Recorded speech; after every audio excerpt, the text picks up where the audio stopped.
Hello, everybody. It's prom night, Eric Garland. I think it's prom night. You're my prom date officially. All right, I'm in it. We're two. It's good to have you on the show tonight. Of course, tonight's very special coverage of the January the 6th committee. The first hearing is tonight. It's going to be a blockbuster event. We expect 90 minutes of top-notch, well-produced, American-style production tonight. This is not going to be your typical hearing. This is not going to be, 5-minute rounds of each representative having their turn to ask questions or anything like that. It's going to be a very flashy event, even by Capitol Hill standards. There's no Jim Jordan going, look, it's just the Russia thing and the Russia hoax and the hoax and the hoax and the Russia thing. There might be a little bit of that, but only if he storms in accidentally because he feels like he's missing his primetime moment. The Republicans are not intending to watch, not many of them, or so they claim. It won't be on Fox News. It will be on Fox Business News. But of course, how can you not watch a historic moment like this? This is truly a moment for the history books. It's a moment of truth. And you said today on Twitter that this was a moment of a coming of age of America. Tell us a little bit more about what you meant by that.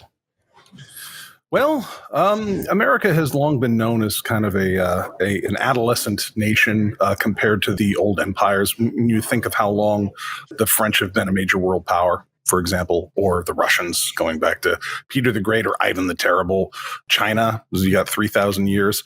America's been the new kid on the block practically, and it's thought of itself as the new kid on the block, even decades after it's really been a world hegemon, not just a power equal to the other great powers, because one could say, I think in the from 1910 to 1930 or so, we were definitely getting great power status in our own hemisphere. After World War II, which destroyed Europe and great tracts of Asia and laid empires very low, American soil was not touched. North American soil was intact. Mexico, the United States, and Canada. And the United States rose up as really the world's sole major superpower until the Soviets really consolidated Europe, eastern and much of its central part, and used the technology stolen from the United States to make nuclear weapons. We've been uneasy with that power. We were content to prevail in World War II, even though we entered quite late, something Americans don't often include that part of the story. Everyone not American knows exactly what I was like. Oh, wow, he knows. Like, you guys joined late twice. Whereas we're like, hey, we bailed you assholes out of two big ones. We have different. All this is true. All of this is true. So is the whole thing you're saying about, America's sort of naivete around the world. They don't seem to. They like the glory, but they maybe don't like they're getting their hands too dirty on the way in and on the way out. Yeah. And, after the, quote, fall of the Soviet Union, which, of course, we know was more of a transformation, America was certainly the sole world superpower and attempted to raise up its former adversaries and engagement as opposed to competition or complete combat. And was that the right thing to do? History will tell us. But, we were naive about how many anti-democratic forces were within the United States and how many were outside of the United States, hoping to reduce us to something less than we are or what we could be, and would love to see us crack into 8 pieces, fall apart, turn to, certainly get off our human rights high horse and stop bothering them as they are engaged in realpolitik and, don't necessarily believe in democracy. And I think a lot of Americans, the vast majority, in fact, haven't thought of it that way and have been content to think of politics mostly in personal terms, are usually quite juvenile and selfish about politics. They like the idea of America being very big and very powerful, but, everybody that grows up, you don't just have rights, you have responsibilities. You get a driver's license in a car, you got to drive that thing correctly. You can't speed. You got to pay your insurance. You got to not hit people with it and all that. These are lessons we learn as we move from adolescence to adulthood to full adulthood, as we take on children and family and the real responsibilities of society. And America, frankly, has been, culturally and mentally adolescent a bit late in the game. And here, as sometimes happens with people in late adolescence, our actions, we didn't quite understand the impact of our actions and the actions of others. And I think something terribly tragic almost happened in this country. And that's what we're here to discuss tonight. I've heard them say a lot in the last few days that they've been describing this as a multilateral attack or a multi-point attack on democracy. That's an expression I've been using since 2019 or maybe even sooner here on Narrative. And people at the time were looking at me like I'm a little bit nuts, a little bit on the fringe of conspiracy theorists, because what am I talking about? What kind of multinational forces or multilateral forces are attacking America? But after you lived through the Donald Trump presidency and he's becoming presidency, and after you've lived through coronavirus and the pandemic, and now having lived through, a potential world war happening out of Ukraine, and of course, January the 6th, which was as itself impacted by multinational and multilateral forces from around the world, you can't just sort of walk away and say, hey, this is not happening to us. Well, you can. You can choose to put the blinders on. You can say, I'm going to ignore everything that happens to us that might be coming from outside our borders and just say that only things that matter are the things that happen inside our borders. But you'd be wrong at the end of the day, and you may not survive your entire experience because unless you confront your enemy where they are, they've got the upper hand on you. That's a very significant point as we watch tonight's hearing and how they've embraced this term, this multilateral attack on democracy. You'll hear them say it a few times tonight. I think that's right. And I think once you accept that all these complicated things have happened in the last 4 to 6 years, that have a mix of domestic forces and, international hostile foreign forces, then you can start looking backwards throughout American history and start asking, well, okay, where were these dark forces prior to 2016, prior to 2008, prior to September 11th, prior to 1991? When the Soviet Union came apart? You can ask all those questions. And you can ask, who did this or that difficult thing benefit? Who did it benefit for September 11th to have occurred? There were people that definitely benefited. And it was under the cover of, there's just some crazy Muslim guys who just must hate us and for no reason just ran airplanes into buildings. No reason. They just don't like us. But it just so happens that this country that was fixing to be a sole world superpower is now sucked into the place where, the part of the world where the biggest untapped reserves of petroleum happen to reside, and that we're there grinding away for 10, 20 years with our military. Our readiness and lethality being corroded, our pockets being drained, our men and women in uniform coming home damaged, tired, traumatized, or not at all for years. And let's be frank, who did that benefit? China. Absolutely. And a few other Saudi. countries. Yeah. The other thing to look at tonight is just to watch our timing as we head into the start of this historic hearing is, yes, this multilateral, multinational attack is very significant. But so is this idea of a multi-conspiracy attack, if you want to call it. A wheel conspiracy is what some people call it. Other people call it a hub and spoke conspiracy. Basically, it looks a little like this in a diagram. You've got the ringleader of a conspiracy. You've got various conspiracies happening around him. He's tied to each of them, or he or she is. And then each conspirator was on their own account. Now, you plug in some of the names and faces we've seen in our investigation, looking into here, and the results of the Department of Justice into this particular chart, and you can see that you've got already seditious conspiracies involving indictments for the Proud Boys and Stuart Rhodes of the Oath Keepers. You've got potentially conspiracies that could be indicted on the fake slate of electors, or the so-called Green Bay conspiracy. There's the Big Lie conspiracy, which would have been the attempt to create all these fraudulent fake affidavits around whether there was actual fraud in the last election. There's all the grifting that went on with the Flynns and the Stones. And of course, one of the biggest is the Pence conspiracy, which we'll discuss a lot today. I think we'll hear a lot about Michael Pence as we watch the hearing committee walk in to take their seats. If, with that chart, if the centerpiece there was, if it was all crime, that you'd have a kingpin in the middle and then be a racketeering conspiracy, incidentally. Looking at the chart here, and folks, you got a lot of great Zev Shalev charts coming tonight. That's my prediction here. But here I think the prosecutors, depending on what they find, for example, central sources of money, if you have, communication between various actors here, and there are more arrows that start going around, what prosecutors might conclude that they can get by a jury is that this was a single conspiracy. that this was a single seditious conspiracy. And if that is true, that we had a single conspiracy with that many players looking to overturn the democratic government of the United States through violent force, you got big trouble there, because those are very serious felonies. And of course, if you've looked at the indictments and how they've been written by prosecutors so far, you don't just have the top line seditious conspiracy indictment. You also have some obstruction of official proceedings, which is, I believe, 18 U.S. Code 1512, which is almost as serious in terms of like maximum penalty, which is 20 years.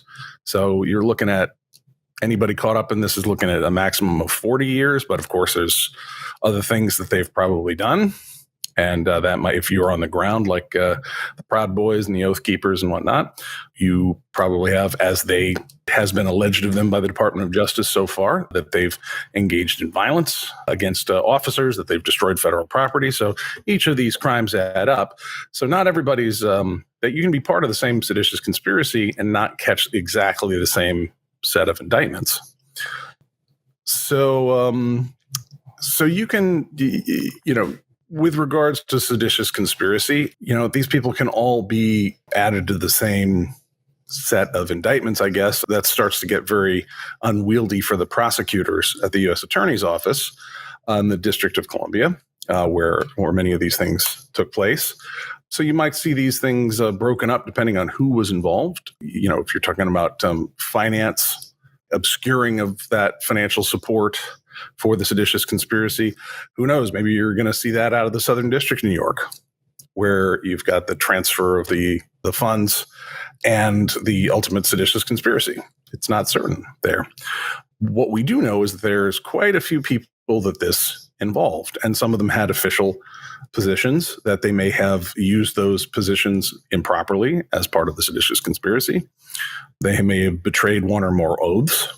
In the case of anybody who is a military member, either currently or according to the Court of Appeals of the Armed Forces, as per about, I think, June of 2021, thereabouts, it was affirmed that if you have a substantial relationship with the armed forces still, as in you've retired, but you still have a substantial income from the government, from a retirement or other benefits, because you spent more than a 4-year tour or whatnot. Let's say you did your 20 years. I forget exactly what the definition of substantial relationship is, but it's an ongoing relationship where you might be in the reserves or you're taking, again, monetary support from the government. You can be held to the Uniform Code of Military Justice. In 1814, we're a little late, but here we go. Anyhow, here domestic is enemies Chairman of the talking about the Constitution start of stormed We're back to the British and occupied the capital, who sought to thwart the will of the people to stop the transfer of power. And so they did so at the encouragement of the President of the United States.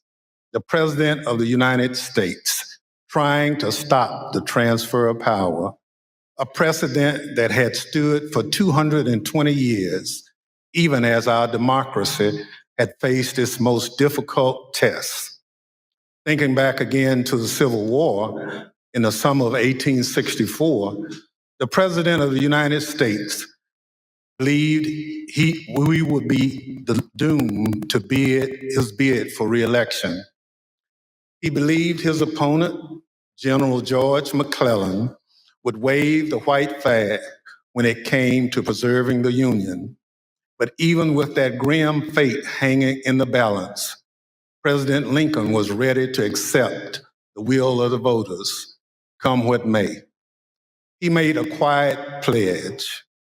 He wrote down the words, "This morning, as for some days past, it seems exceedingly probable that this administration will not be reelected. Then it will be my duty to so cooperate with the president-elect. It will be my duty."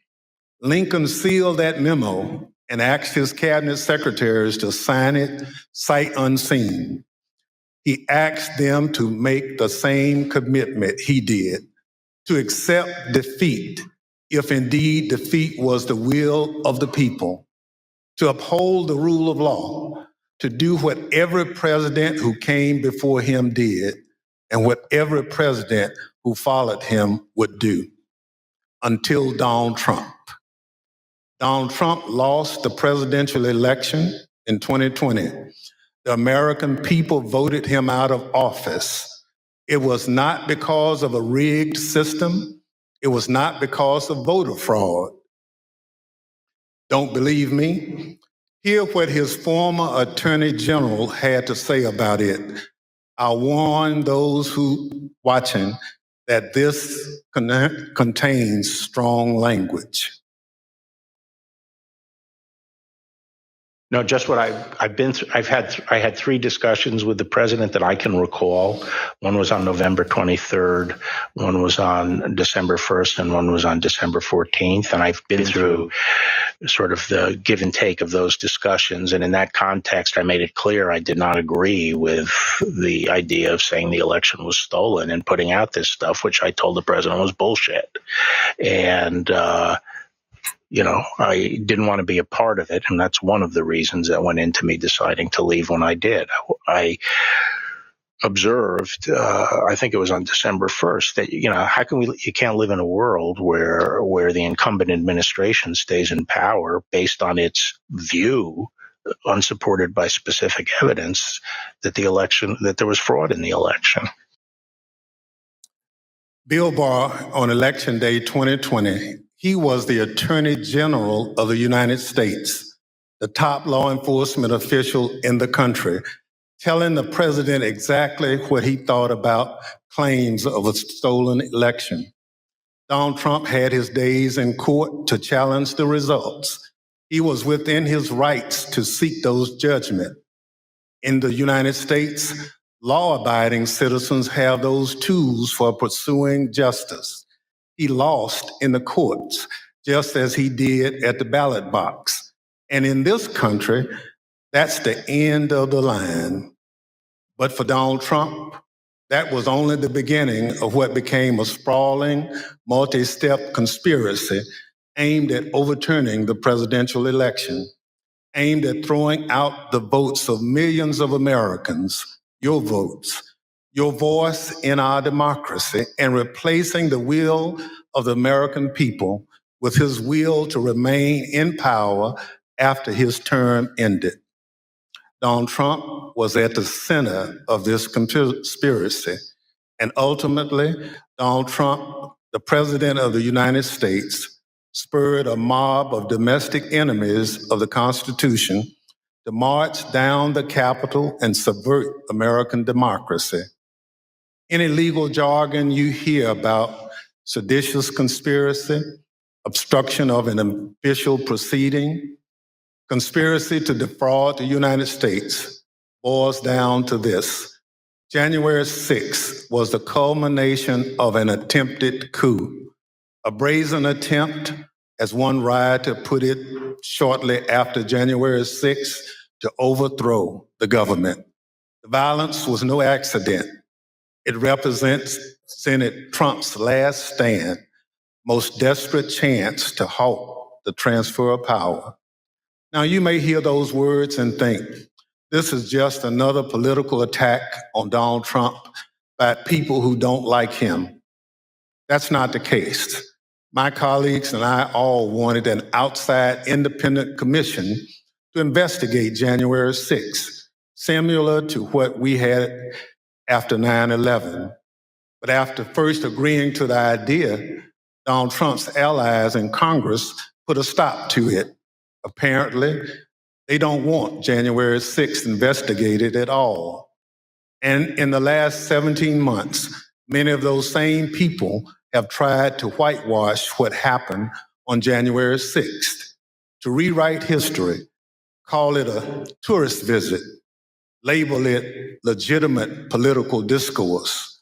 Donald Trump and his followers have adopted the words of the songwriter, "Do you believe me or your lying eyes?" We can't sweep what happened under the rug. The American people deserve answers. So I come before you this evening, not as a Democrat, but as an American who swore an oath to defend the Constitution. The Constitution doesn't protect just Democrats or just Republicans. It protects all of us, we the people. And this scheme was an attempt to undermine the will of the people. So tonight and over the next few weeks, we're going to remind you of the reality of what happened that day. But our work must do much more than just look backwards.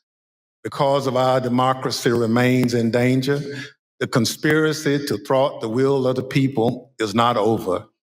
There are those in this audience who thirst for power but have no love or respect for what makes America great: devotion to the Constitution, allegiance to the rule of law, our shared journey to build a more perfect union. January 6th and the lies that led to insurrection have put 2.5 centuries of constitutional democracy at risk. The world is watching what we do here. America has long been expected to be a shining city on the hill, a beacon of hope and freedom, a model for others when we are at our best. How can we play that role when our house is in such disorder? We must confront the truth with candor, resolve, and determination. We need to show that we are worthy of the gifts that are the birthright of every American. That begins here, and it begins now, with a true accounting of what happened and what led to the attack on our Constitution and our democracy. In this moment, when the dangers of our Constitution and our democracy loom large, nothing could be more important. Working alongside the public servants on this dais has been one of the greatest honors of my time in Congress. It's been a particular privilege to count as a partner in this effort and to count as a friend the gentlewoman from Wyoming, Miss Cheney. She's a patriot, a public servant of profound courage, of devotion to her oath and the Constitution. It's my pleasure to recognize Ms. Cheney for her opening statement. Thank you very much, Mr. Chairman. And let me echo those words about the importance of bipartisanship and what a tremendous honor it is to work on this committee. Mr. Chairman, at 6:01 p.m. on January 6th, after he spent hours watching a violent mob besiege, attack, and invade our Capitol, Donald Trump tweeted, but he did not condemn the attack. Instead, he justified it. "These are the things and events that happen," he said, "when a sacred landslide election victory is so unceremoniously and viciously stripped away from great patriots who've been badly and unfairly treated for so long." As you will see in the hearings to come, President Trump believed his supporters at the Capitol, and I quote, "We're doing what they should be doing." This is what he told his staff as they pleaded with him to call off the mob, to instruct his supporters to leave. Over a series of hearings in the coming weeks, you will hear testimony, live and on video, from more than half a dozen former White House staff in the Trump administration, all of whom were in the West Wing of the White House on January 6th. You will hear testimony that, quote, "The president did not really want to put anything out, calling off the riot or asking his supporters to leave." You will hear that President Trump was yelling and, quote, "really angry at advisors who told him he needed to be doing something more."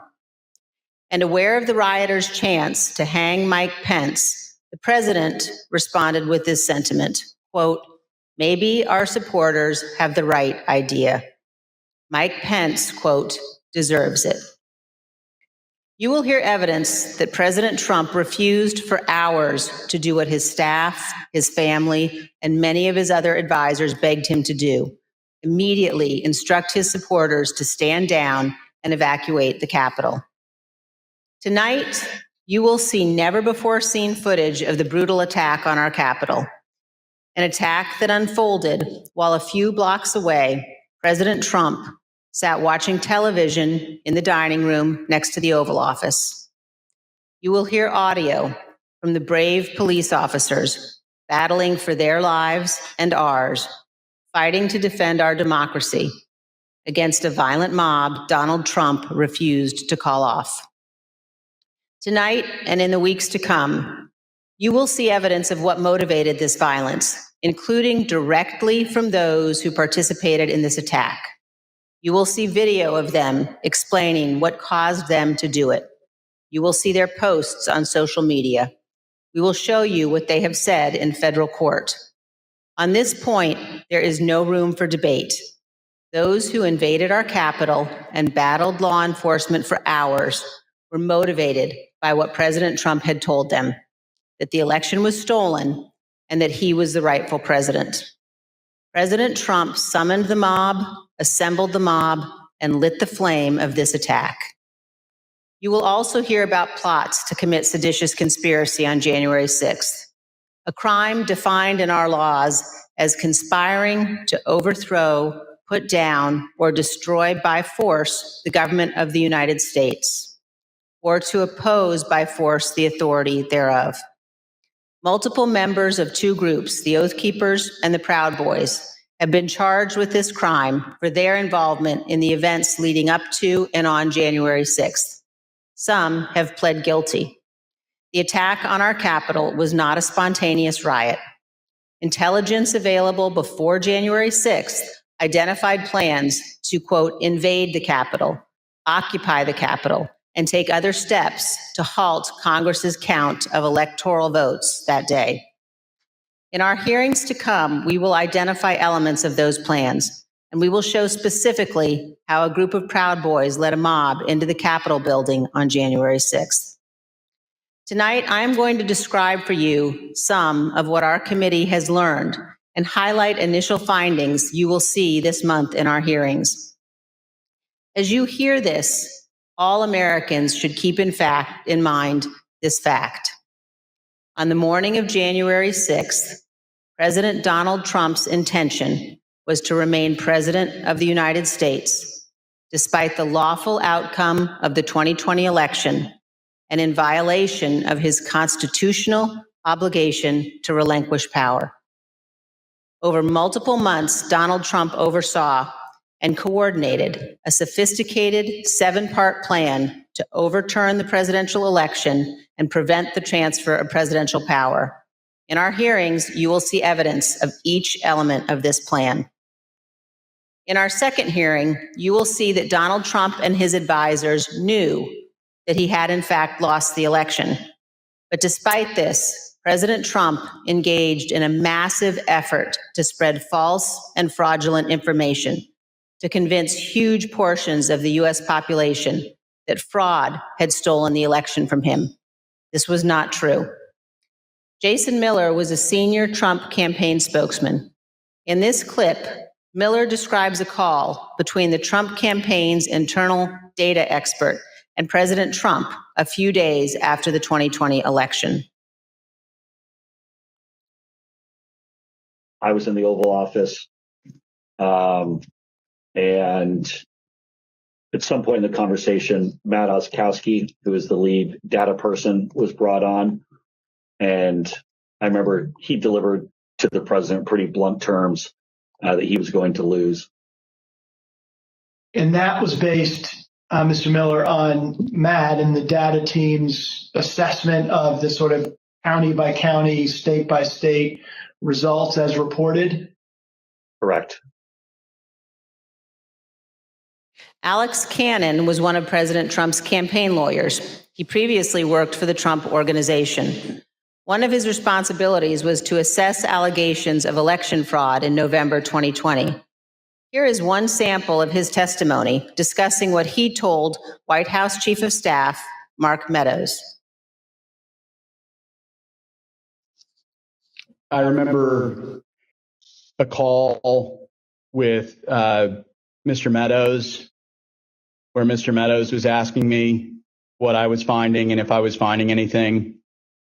And I remember sharing with him that we weren't finding anything that would be sufficient to change the results in any of the key states.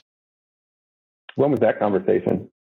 Probably in November, mid to late November. I think it was before my child was born. And what was Mr. Meadows' reaction to that information? I believe the words he used were, "So there's no there there." There's no there there. The Trump campaign's general counsel, Matt Morgan, gave similar testimony. He explained that all of the fraud allegations and the campaign's other election arguments taken together and viewed in the best possible light for President Trump could still not change the outcome of the election. President Trump's Attorney General Bill Barr also told Donald Trump his election claims were wrong.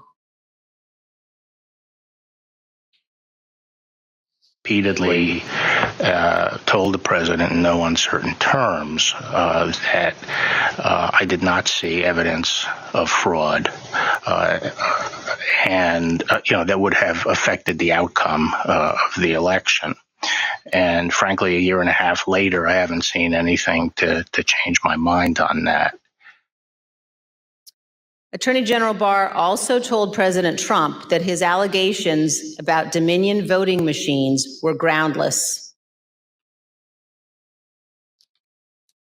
I saw absolutely zero basis for the allegations, but they were made in such a sensational way that they obviously were influencing a lot of people, members of the public, that there was this systemic corruption in the system and that their votes didn't count and that these machines controlled by somebody else were actually determining it, which was complete nonsense. And it was being laid out there. And I told them that it was crazy stuff and they were wasting their time on that. And it was doing a grave disservice to the country. But President Trump persisted, repeating the false Dominion allegations in public at least a dozen more times, even after his attorney general told him they were, quote, complete nonsense. And after Barr's resignation on December 23rd, the acting attorney general who replaced him, Jeff Rosen, and the acting deputy, Richard Donahue, told President Trump over and over again that the evidence did not support allegations he was making in public. Many of President Trump's White House staff also recognized that the evidence did not support the claims President Trump was making. This is the president's daughter commenting on Bill Barr's statement that the department found no fraud sufficient to overturn the election. How did that affect your perspective about the election when Attorney General Barr made that statement? It affected my perspective. I respect Attorney General Barr. So I accepted what he was saying. As you will hear on Monday, the president had every right to litigate his campaign claims, but he ultimately lost more than 60 cases in state and federal courts. The president's claims in the election cases were so frivolous and unsupported that the president's lead lawyer, Rudy Giuliani, not only lost the lawsuits, his license to practice law was suspended. Here's what the court said of Mr. Giuliani. Giuliani communicated demonstrably false and misleading statements to courts, lawmakers, and the public at large in his capacity as lawyer for former President Donald J. Trump and the Trump campaign in connection with Trump's failed effort at re-election in 2020. As you will see in great detail in our hearings, President Trump ignored the rulings of our nation's courts. He ignored his own campaign leadership, his White House staff, many Republican state officials. He ignored the Department of Justice and the Department of Homeland Security. President Trump invested millions of dollars of campaign funds purposely spreading false information, running ads he knew were false, and convincing millions of Americans that the election was corrupt and that he was the true president. As you will see, this misinformation campaign provoked the violence on January 6th. In our third hearing, you will see that President Trump corruptly planned to replace the Attorney General of the United States so the U.S. Justice Department would spread his false stolen election claims. In the days before January 6th, President Trump told his top Justice Department officials, quote, "Just say the election was corrupt and leave the rest to me and the Republican congressman. Senior Justice Department officials, men he had appointed, told him they could not do that because it was not true. So President Trump decided to replace them. He offered Jeff Clark, an environmental lawyer at the Justice Department, the job of acting Attorney General. President Trump wanted Mr. Clark to take a number of steps, including sending this letter to Georgia and 5 other states, saying the U.S. Department of Justice had, quote, identified significant concerns that may have impacted the outcome of the election. This letter is a lie. The Department of Justice had, in fact, repeatedly told President Trump exactly the opposite, that they had investigated his stolen election allegations and found no credible fraud that could impact the outcome of the election. This letter and others like it would have urged multiple states to withdraw their official and lawful electoral votes for Biden.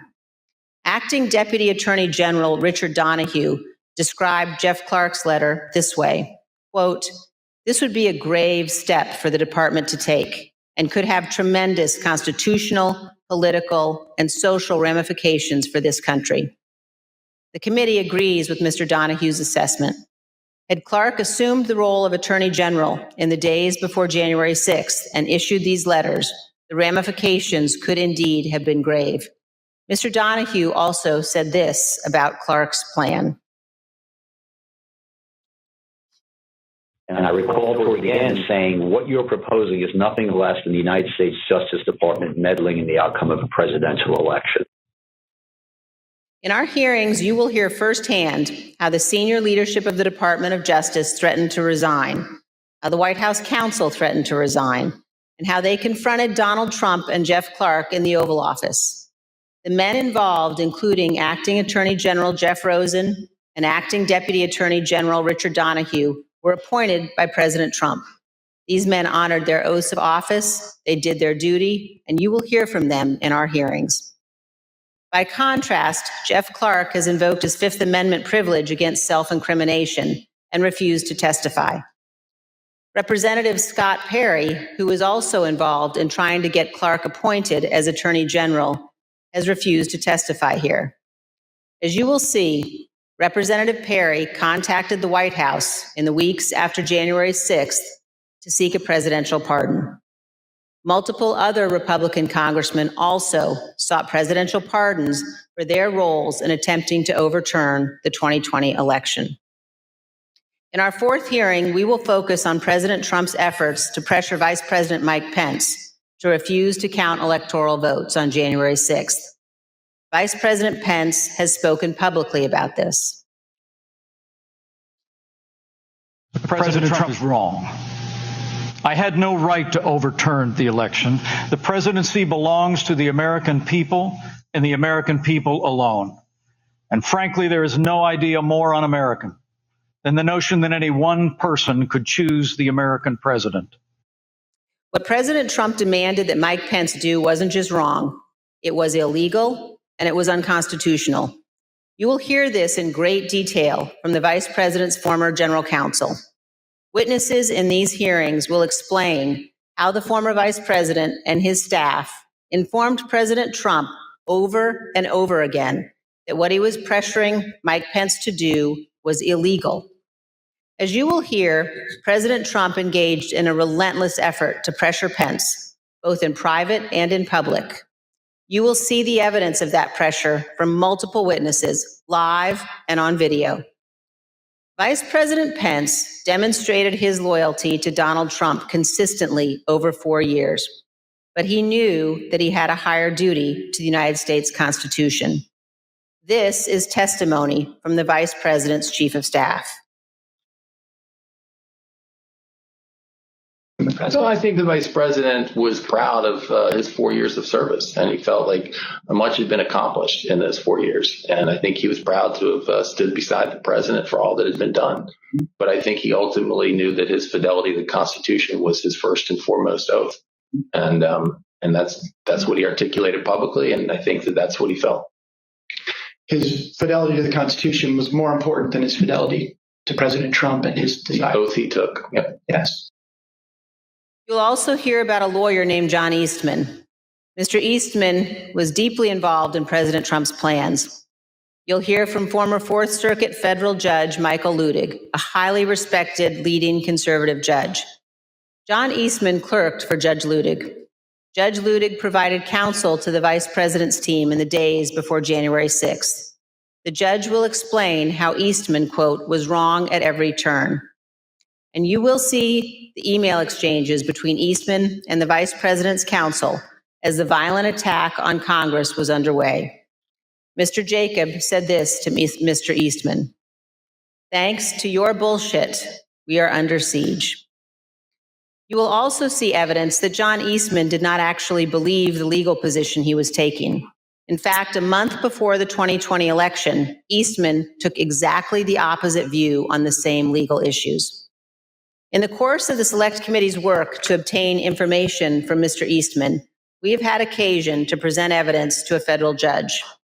The judge evaluated the facts, and he reached the conclusion that President Trump's efforts to pressure Vice President Pence to act illegally by refusing to count electoral votes likely violated 2 federal criminal statutes.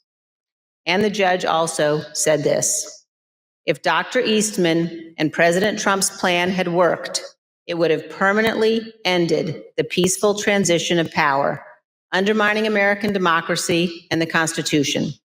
If the country does not commit to investigating and pursuing accountability for those responsible, the court fears January 6th will repeat itself. Every American should read what this federal judge has written. The same judge, Judge Carter, issued another decision on Tuesday night, just this week, indicating that John Eastman and other Trump lawyers knew that their legal arguments had no real chance of success in court, but they relied on those arguments anyway to try to, quote, overturn a Democratic election. And you will hear that while Congress was under attack on January 6th and the hours following the violence, the Trump legal team in the Willard Hotel War Room continued to work to halt the count of electoral votes. In our 5th hearing, you will see evidence that President Trump corruptly pressured state legislators and election officials to change election results. You will hear additional details about President Trump's call to Georgia officials, urging them to, quote, find 11,780 votes that did not exist, and his efforts to get states to rescind certified electoral slates without factual basis and contrary to law. You will hear new details about the Trump campaign and other Trump associates' efforts to instruct Republican officials in multiple states to create intentionally false electoral slates and transmit those slates to Congress, to the Vice President, and the National Archives, falsely certifying that Trump won states he actually lost.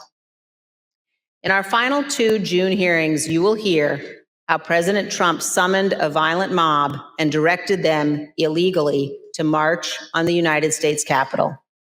While the violence was underway, President Trump failed to take immediate action to stop the violence and instruct his supporters to leave the Capitol. As we present these initial findings, keep 2 points in mind. First, our investigation is still ongoing, so what we make public here will not be the complete set of information we will ultimately disclose. And second, the Department of Justice is currently working with cooperating witnesses and has disclosed to date only some of the information it has identified from encrypted communications and other sources. On December 18th, 2020, a group, including General Michael Flynn, Sidney Powell, Rudy Giuliani, and others, visited the White House. They stayed late into the evening.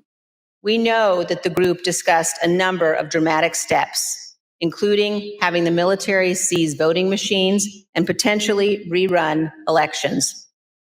You will also hear that President Trump met with that group alone for a period of time before White House lawyers and other staff discovered the group was there and rushed to intervene.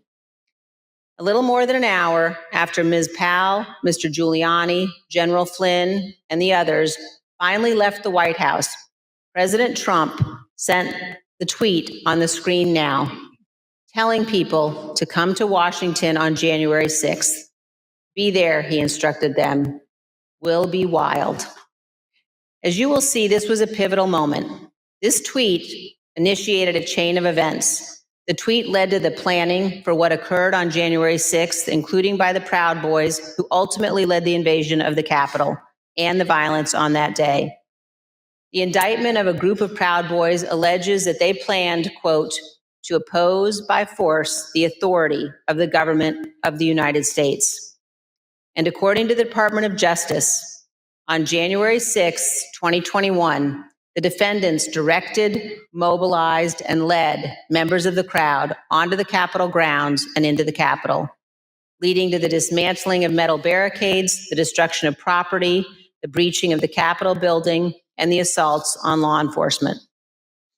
Although certain former Trump officials have argued that they did not anticipate violence on January 6th, the evidence suggests otherwise. As you will see in our hearings, the White House was receiving specific reports in the days leading up to January 6th, including during President Trump's Ellipse rally, indicating that elements in the crowd were preparing for violence at the Capitol. And on the evening of January 5th, the president's close advisor, Steve Bannon, said this on his podcast. All hell is going to break loose tomorrow. Just understand this. All hell is going to break loose tomorrow. As part of our investigation, we will present information about what the White House and other intelligence agencies knew and why the Capitol was not better prepared. But we will not lose sight of the fact that the Capitol Police did not cause the crowd to attack. And we will not blame the violence that day, violence provoked by Donald Trump, on the officers who bravely defended all of us. In our final hearing, you will hear a moment-by-moment account of the hours-long attack from more than half a dozen White House staff, both live in the hearing room and via videotape testimony. There's no doubt that President Trump was well aware of the violence as it developed. White House staff urged President Trump to intervene and call off the mob. Here is a document written while the attack was underway by a member of the White House staff advising what the president needed to say. Quote, anyone who entered the Capitol without proper authority should leave immediately. This is exactly what his supporters on Capitol Hill and nationwide were urging the president to do. He would not. You will hear that leaders on Capitol Hill begged the president for help, including Republican leader McCarthy, who was, quote, scared, and called multiple members of President Trump's family after he could not persuade the president himself. Not only did President Trump refuse to tell the mob to leave the Capitol, he placed no call to any element of the United States government to instruct that the Capitol be defended. He did not call his Secretary of Defense on January 6th. He did not talk to his Attorney General. He did not talk to the Department of Homeland Security. President Trump gave no order to deploy the National Guard that day, and he made no effort to work with the Department of Justice to coordinate and deploy law enforcement assets. But Vice President Pence did each of those things.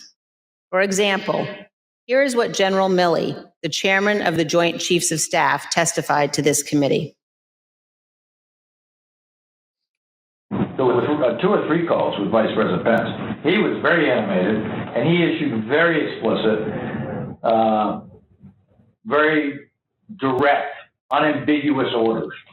There was no question about that. And he was, and I can get you the exact quotes, I guess, from some of our records somewhere, but he was very animated, very direct, very firm, and to Secretary Miller.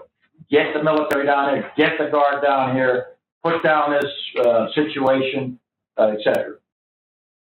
By contrast, here is General Milley's description of his conversation with President Trump's Chief of Staff, Mark Meadows, on January 6th. He said, we have to kill the narrative that the vice president is making all the decisions. We need to establish the narrative that that the president is still in charge, and that things are steady or stable or what it's going to say. I immediately interpret that as politics, politics, politics. Red flag for me personally, no action, but I remember it distinctly.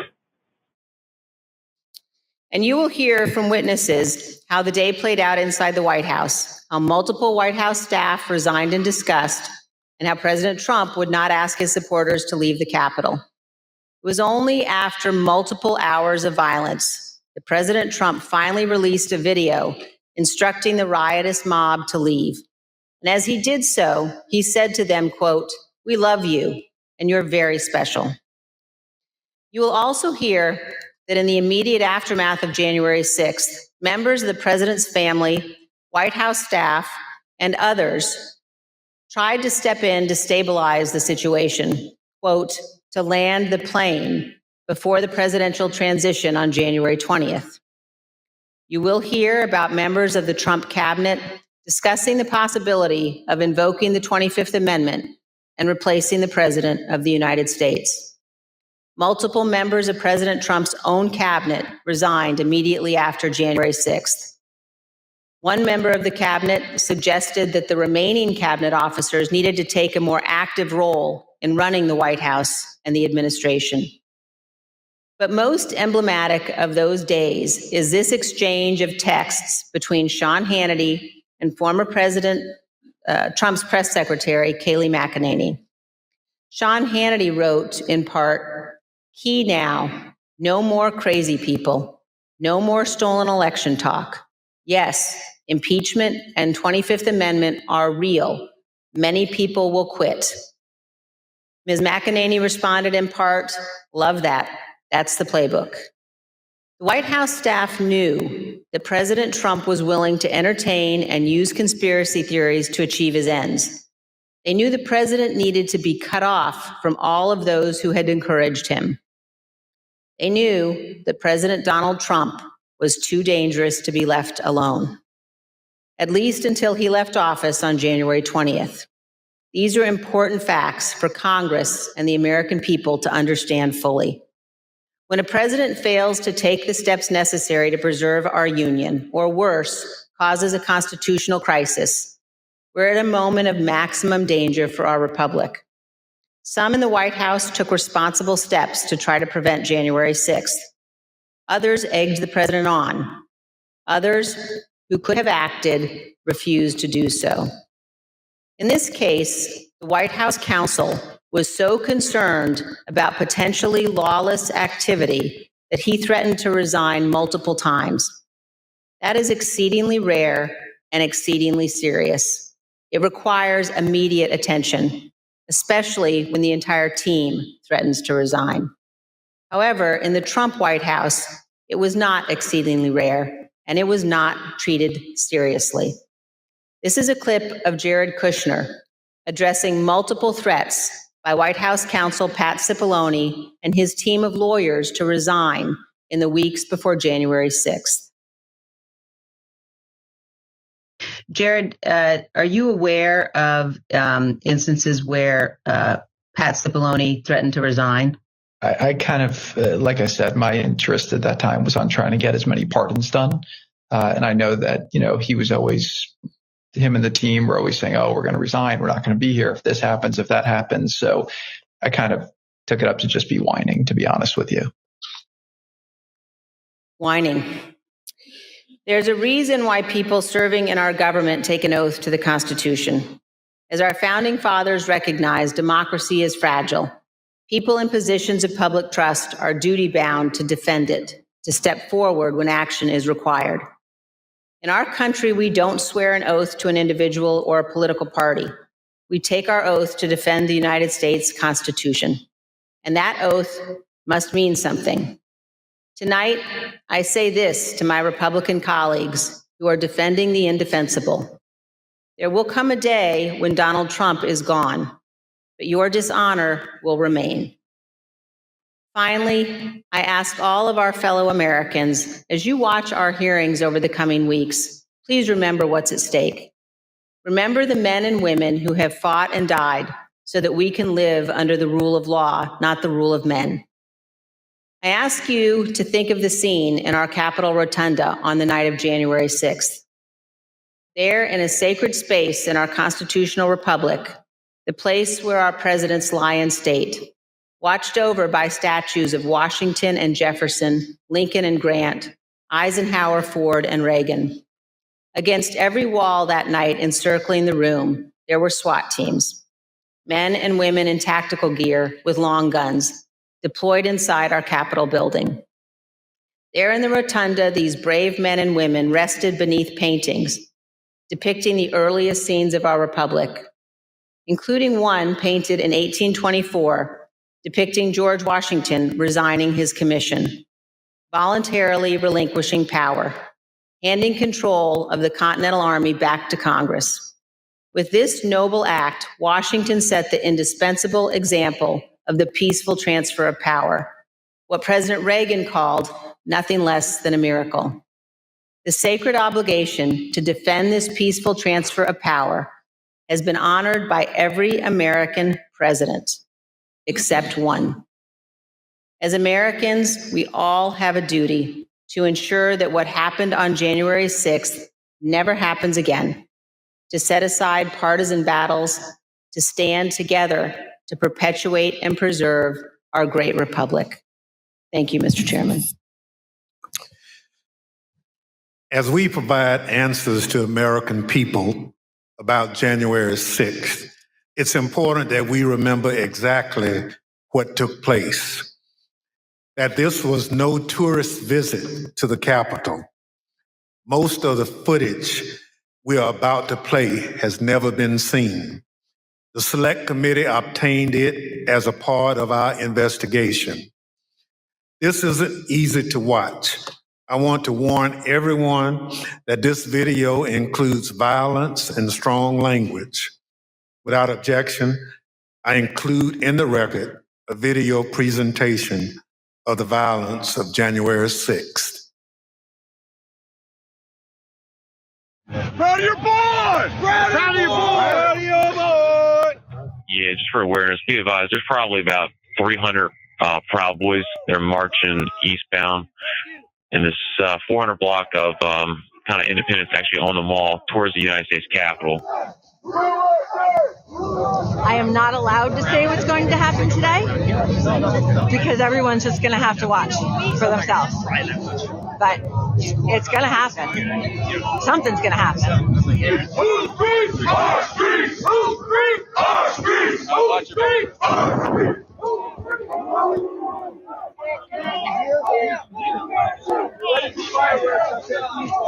I'll get you hurt you. We are on your side. Don't make us go against you. Understand the side.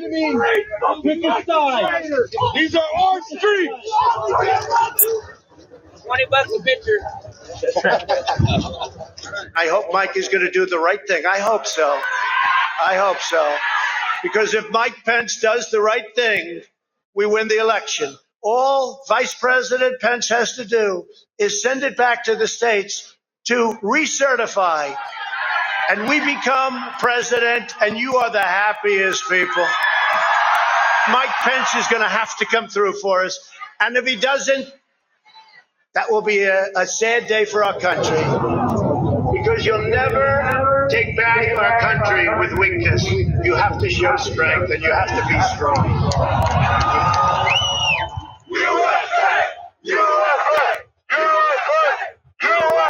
Cruiser 50, it does look like we're going to have an ad hoc march stepping off here.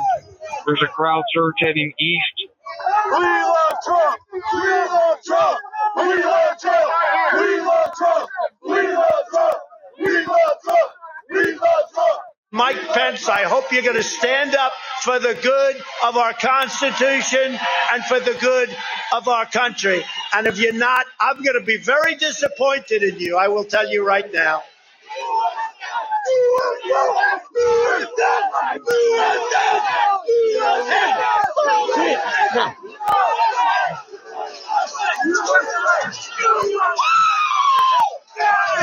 Get back, ladies! Get back, ladies!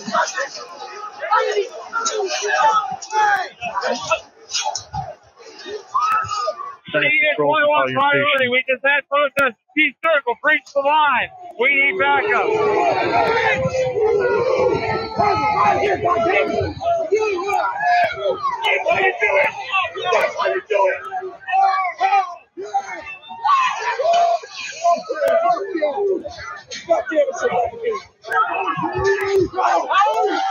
Madam Speaker, the Vice President, and the United States Senate.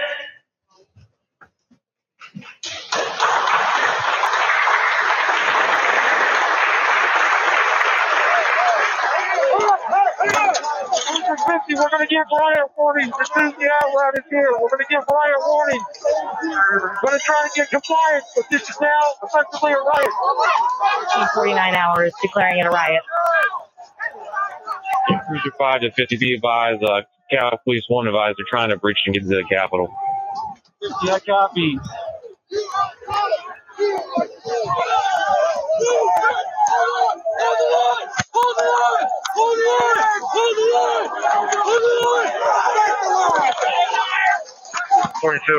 We're about 5 miles out. We're trying to make our way through all this.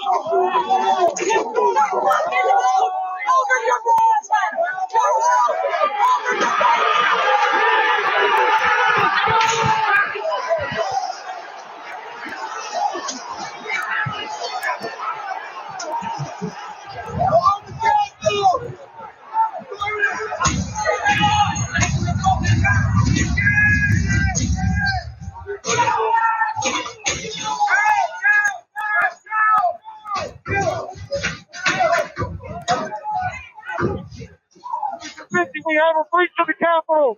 Breach of the Capitol to the upper level. Jack, be advised they're requesting additional resources on the east side as they've broken into that window and they're trying to kick it in.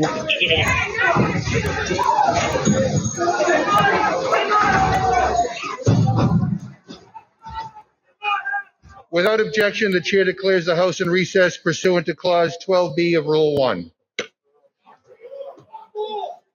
Mike Pence didn't have the courage to do what should have been done to protect our country and our Constitution, giving states a chance to certify a corrected set of facts, not the fraudulent or inaccurate ones which they were asked to previously certify.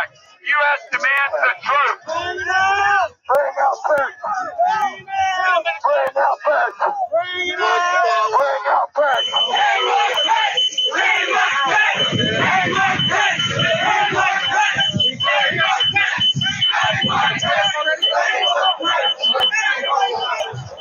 You never spray to know that American will fight for you. And that's a woman. Bring him back here. Punch forward.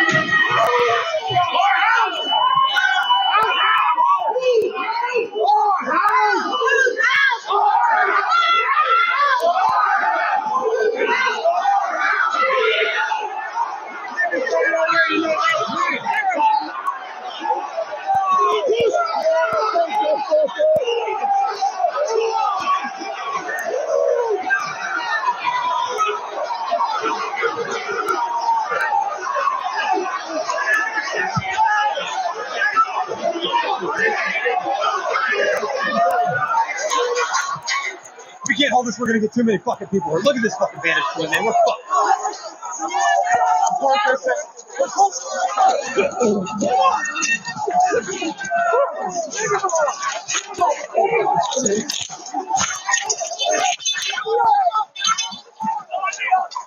We need an area for the House members. They're all walking over now through the tunnels.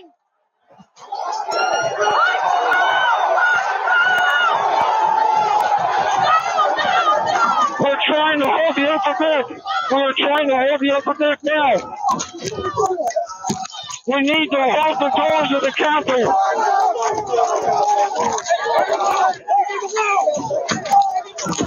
I need court support.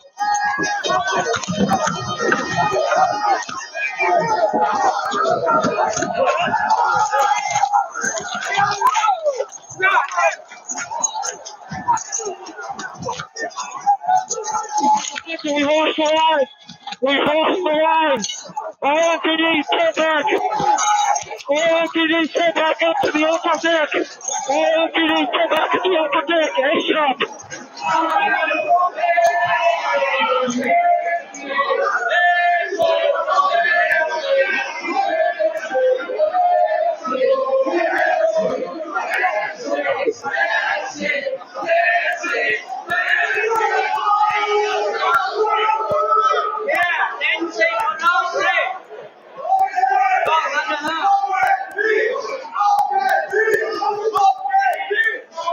In Jack Cruiser 50, be advised that Capitol Police is going to start moving their resources inside.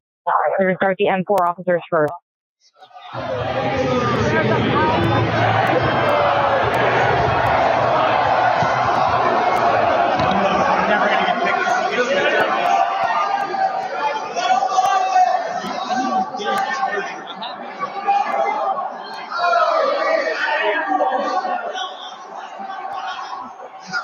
Okay, H208 with 4 members. The door's barricaded. There's people flooded the hallways outside. We have no way out. In fact, officers still remaining on the house floor, on the third floor, to use the subways themselves. It's time to evacuate so we can secure the members on the other side. Copy. It's up to us people now, the American people. What are you ready to do? One more time. What are you ready to do? And whatever it takes, I'll lay my life down if it takes. Absolutely. That's why we showed up today. Hey,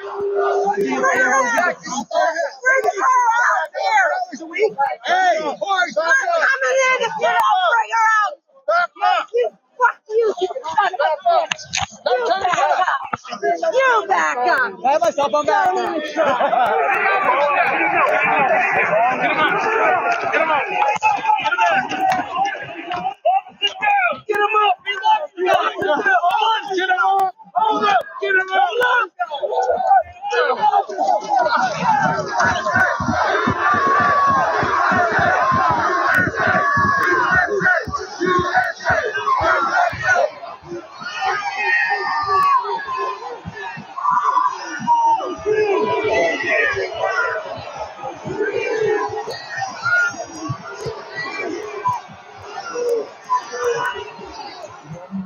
Station under that West Carriage Shore for backup.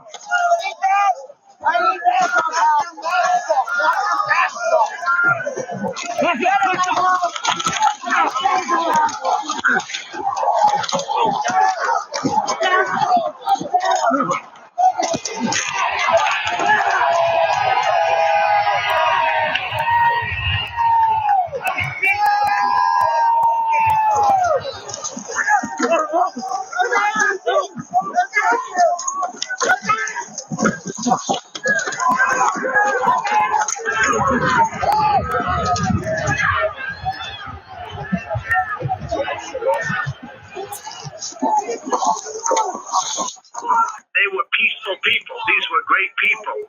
The crowd was unbelievable. And I mentioned the word love, the love in the air. I've never seen anything like it.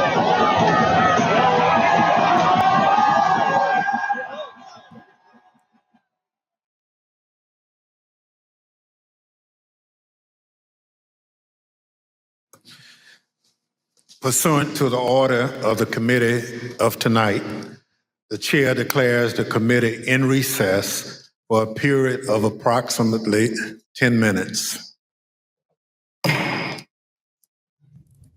Well, Eric, that's quite remarkable. What are your thoughts as you were taking in some of that, that first session there? Well, let's go through the highlights. Going back through, let's see some of the new stuff that we haven't seen before, because unfortunately we have seen pictures of the mob taking the Capitol before. But looking at the testimony of Bill Barr, where he was like, yeah, no, that was bullshit. And very powerful, very powerful. Important to have that testimony. We've not even had a hint that that's what he said. And now, that's right. Now we know exactly what he said to that committee. A very, very powerful testimony. And who else did he influence in that? In her own words, Ivanka Trump, her own father under the treason bus, where he belongs. And when the investigators asked if she was influenced by Bill Barr, she said, I respect Bill Barr. And he said, it's over. I thought it was what a moment, really, when you got the president's daughter and also his son-in-law describing the president as whining, describing him as not listening to reality. Jared's position was, maybe we saw it differently. I thought Jared said, "Oh, I really wasn't paying attention to all that." They kept saying they were going to quit because of this treason stuff. I was focused on the pardons. You know, Ivanka was clear cut, not cool. Jared was like, "Oh, I wasn't involved. I didn't have treasonous relations with that treason." Mm-hmm. Yeah, that's true. That's true. But yes, it's still remarkable to see both of those two in testimony, distancing themselves from the man who gave them the most powerful positions in the world. I mean, by all accounts, Jared was the deputy president for the period of time that they were in office there. It's like he had extraordinary power, and it's for him to suddenly not pay attention on the way out the door. Well, that's really interesting. You know, it does seem ridiculous that all these people walked out, you know. They all knew what was going on. They knew what was going to come. They didn't say anything. They just quit their jobs and left. So even though we all sort of had an idea of something momentous was coming, but, you know, don't you just resign and then go on TV and say, this is what this man did or he's planning to do, you know, so we got to stop this right away. That seems to be a much more logical act than just, oh, we're just going to retire early while we wait for an insurrection and an attempted coup to take place. Oh, I think it was plenty logical. It was just the logic of self-preservation. Yes, that seems to be permeated. The coup didn't work. Well, gosh, guys, I feel uncomfortable. This is awkward now. Yeah. Really? Because, I mean, they'd been talking about this kind of thing for years. And they'd been attacking the validity of a U.S. election for months. And, you know, there was no way out of this. Yeah, but you know, there they were in testimony, not feeling too badly about attacking the former president and criticizing him. But frankly, they should have just really done something earlier. It seems insane that they took so long to not even warn people that there was so much going on inside the White House, that there was an attempt to install an alternative attorney general, that there was an attempt to, you know, subvert the elections in every swing state. We knew some of this, but we didn't know all of it. And it certainly seems like it's kind of the critical stuff that you'd want an attorney general to share with you on the way out the door. We can recast Bill Barr as a hero. I will not be one of those people out there recasting him as a hero. It's laudable that he at least resigned, but I don't, you know, the rest of it, I'm not quite sure about. I mean, I don't really care what history thinks of Bill Barr. I kind of care what the Department of Justice under Merrick Garland thinks of Bill Barr. If there are crimes that have been committed, I'm sort of interested in that. It is useful to have his recollection of his opinion that he claims to have given during the waning days of the Trump administration. Yep.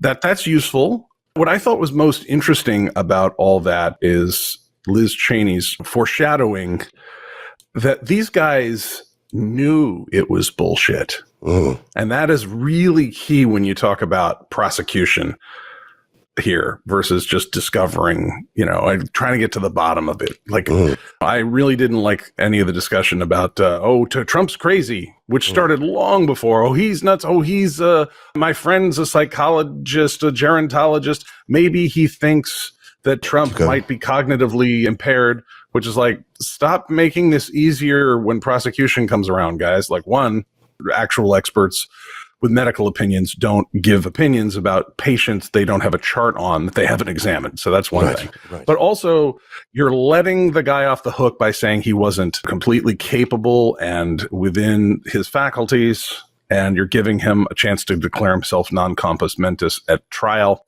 and maybe just be put out to pasture rather than prosecuted.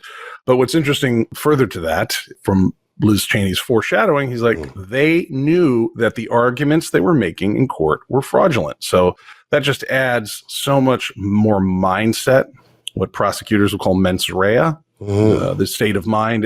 You got motive. Why would you want to do something?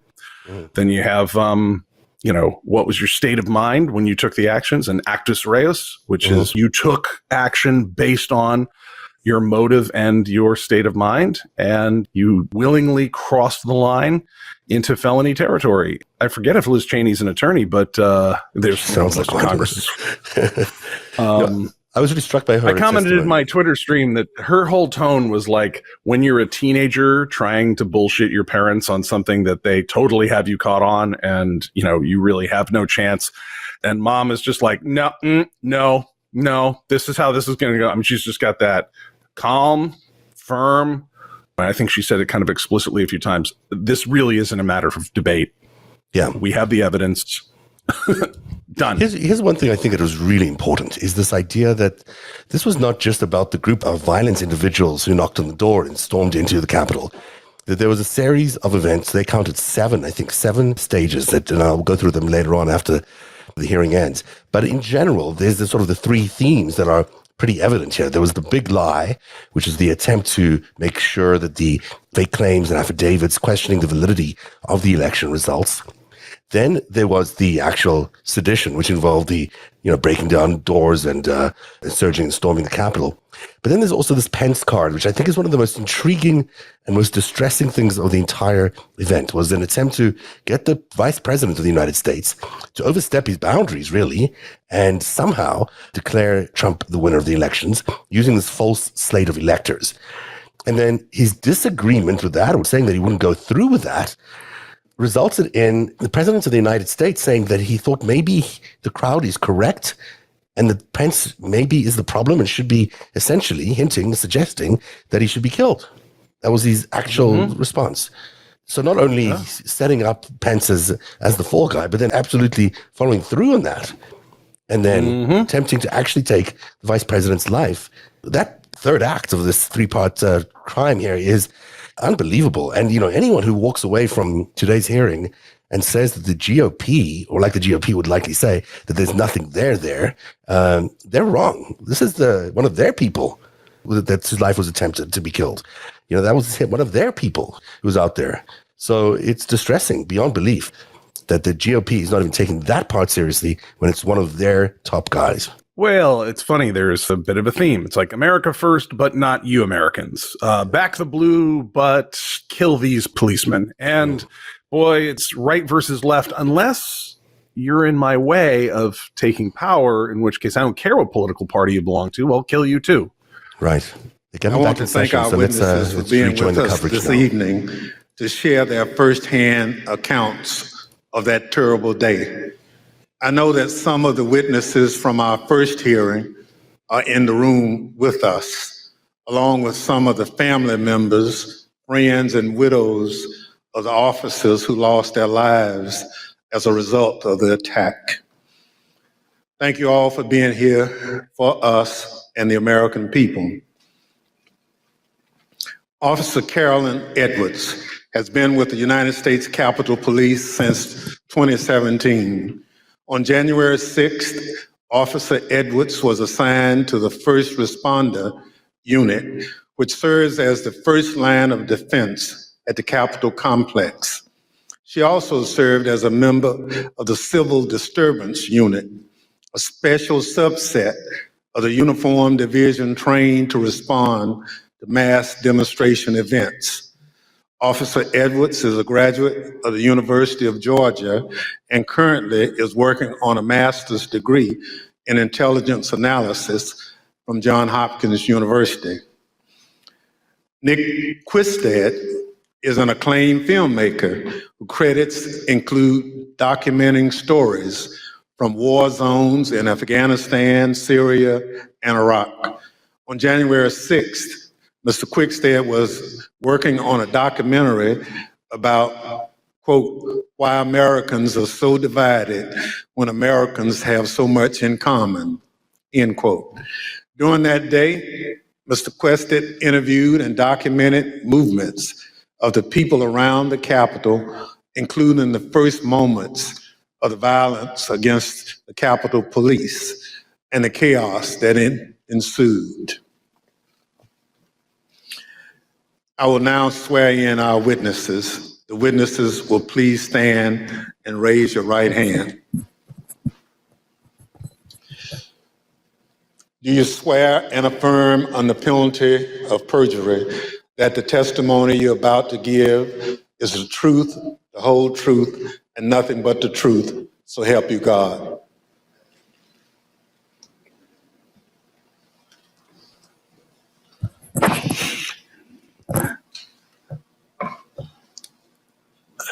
Let the record reflect the witnesses answered in the affirmative.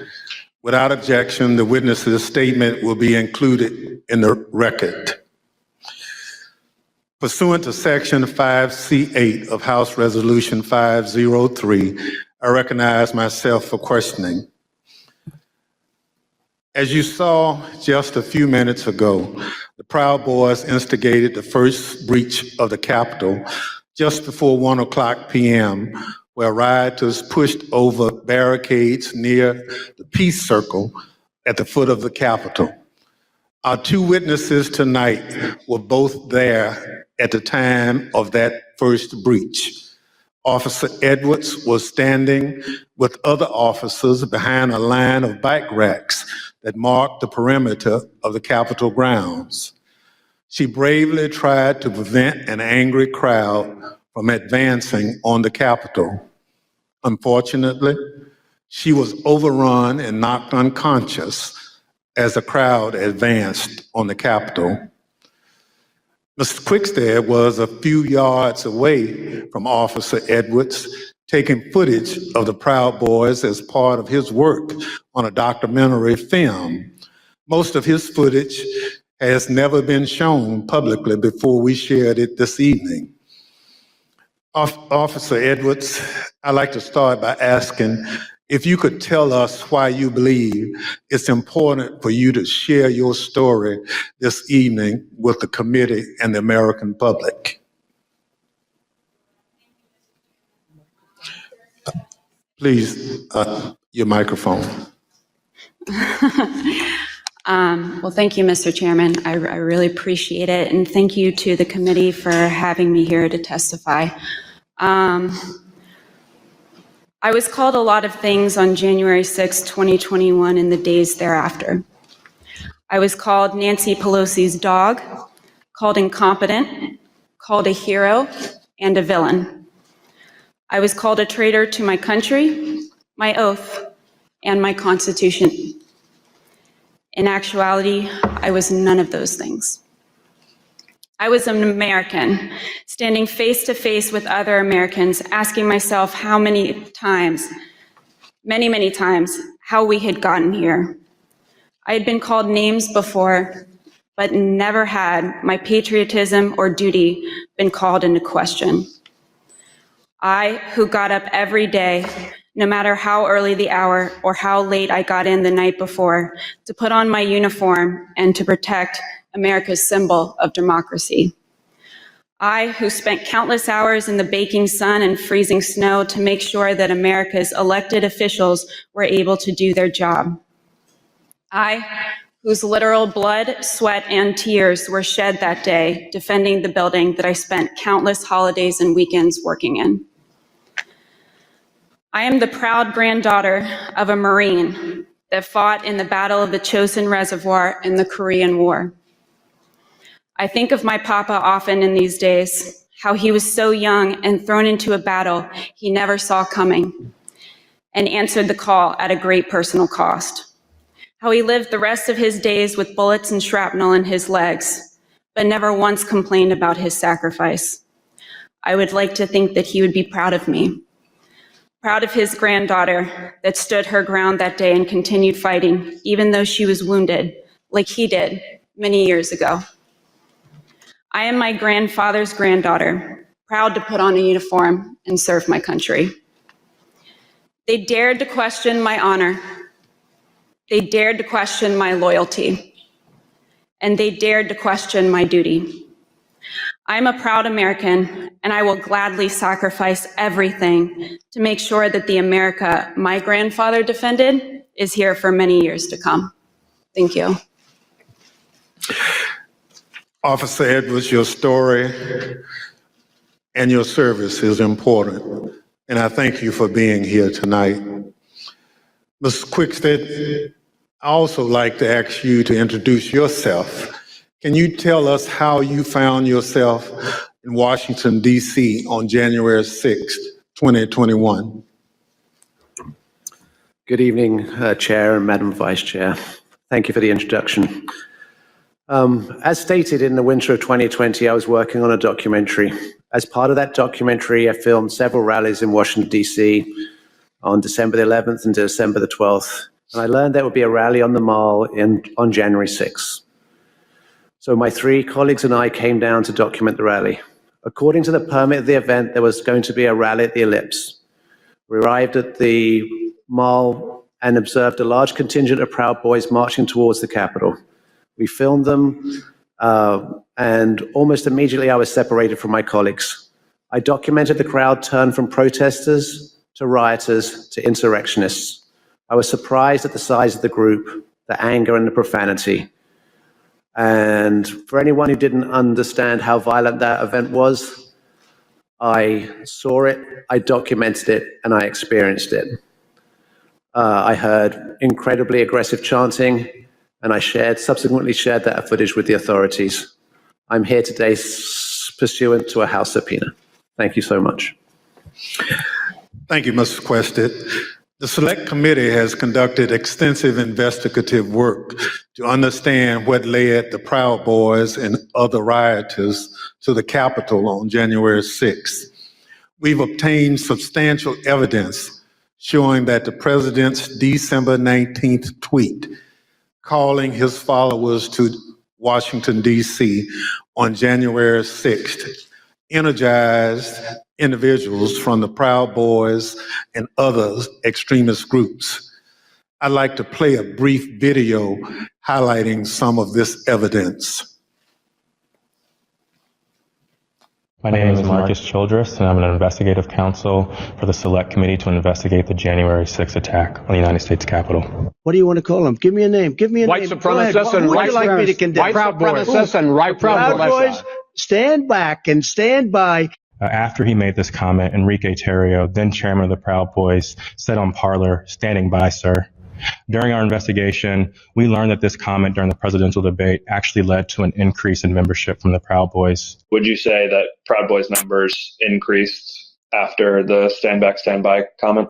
Exponentially. I'd say tripled probably, with the potential for a lot more eventually. And did you ever sell any stand back and stand by merchandise? One of the vendors on my page actually beat me to it, but I wish I would have made a stand back, stand by shirt. On December 19th, President Trump tweeted about the January 6th rally and told attendees, "Be there, we'll be wild." Many of the witnesses that we interviewed were inspired by the president's call and came to D.C. for January 6th. But the extremists, they took it a step further. They viewed this tweet as a call to arms. A day later, the Department of Justice describes how the Proud Boys created a chat called the Ministry of Self-Defense Leadership Chat. In this chat, the Proud Boys established a command structure in anticipation of coming back to D.C. on January 6th. The Department of Justice describes Mr. Tarrio coming into possession of a document called the 1776 Returns, which describes individuals occupying key buildings around the United States Capitol. The Oath Keepers are another group that the committee investigated. You better get your ass to D.C., folks, this Saturday. Yeah, if you don't, there'll be no more Republic. But we're not going to let that happen. It's not even an if. It's either President Trump is encouraged and bolstered and strengthened to do what he must do, or we wind up in a bloody fight. We all know that. The fight's coming. The Oath Keepers began planning to block the peaceful transfer of power shortly after the November 3rd election. And according to the Department of Justice, Stuart Rhodes, the Oath Keepers leader, said to his followers that we were not going to get through this without a civil war. In response to the December 19th, 2020 tweet by President Trump, the Oath Keepers focused on January 6th in Washington, D.C. In response to the tweet, one member, the president of the Florida chapter, put on social media, "The president called us to the Capitol. He wants us to make it wild." The goal was for the Oath Keepers to be called to duty so that they could keep the president in power, although President Trump had just lost the election. The committee learned that the Oath Keepers set up quick reaction forces outside of the city in Virginia where they stored arms. The goal of these quick reaction forces was to be on standby just in case President Trump invoked the Insurrection Act. Did the Oath Keepers ever provide weapons to members? I'm going to decline to answer that. I put them as grounds for due process grounds. In footage obtained by the committee, we learned that on the night of January 5th, Enrique Tarrio and Stuart Rhodes met in a parking garage in Washington, D.C. There's mutual respect there. I think we're fighting the same fight, and I think that's what's important. The committee learned that the Oath Keepers went into the Capitol through the east doors in two stack formations. The DOJ alleges that one of the stacks went into the Capitol looking for Speaker Pelosi, although they never found her. As the attack was unfolding, Mr. Tarrio took credit. In documents obtained by the Department of Justice, Mr. Tarrio said in an encrypted chat, "Make no mistake, and we did this." Later on that evening, Mr. Tarrio even posted a video which seemed to resemble him in front of the Capitol with a black cape, and the title of the video was Premonition. The evidence developed by the Select Committee and the Department of Justice highlights how each group participated on the attack on the Capitol on January 6th. In fact, the investigation revealed that it was individuals associated with the Proud Boys who instigated the initial breach at the Peace Circle at 12:53 p.m.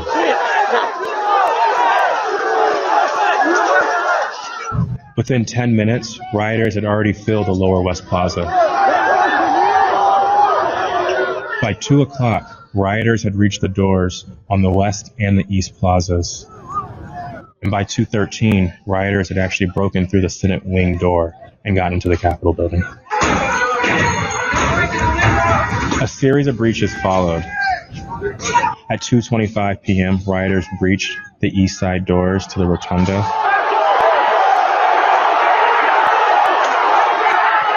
And then right after 2:40 p.m., rioters breached the east side doors near the Ways and Means room. Once the rioters infiltrated the Capitol, they moved through the crypt, the Rotunda, the hallways leading to the House chambers, and even inside the Senate chambers.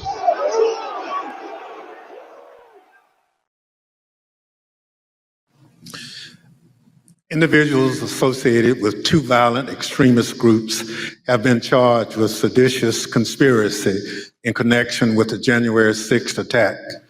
One is the Oath Keepers. They are a group of armed anti-government extremists. The other group is the Proud Boys. They promote white supremacist beliefs and have engaged in violence with people they view as their political enemies. Members of both groups have already pled guilty to crimes associated with the January 6th attack. Mr. Quested, as part of the documentary you've been filming, you gained access to the Proud Boys and their leader, Enrique Tarrio. Your crew filmed them in Washington, D.C. on the evening of January 5th and then on January 6th. On January 5th, the night before the attack, you were with the head of the Proud Boys, Mr. Tarrio, in Washington, D.C. What happened? We picked up Mr. Tarrio from jail. He'd been arrested for carrying some magazines, some extra capacity magazines, and he took responsibility for the burning of the Black Lives Matter flag that was stolen from the church on December the 12th. We were attempting to get an interview with Mr. Tarrio. We had no idea of any of the events that were going to subsequently happen.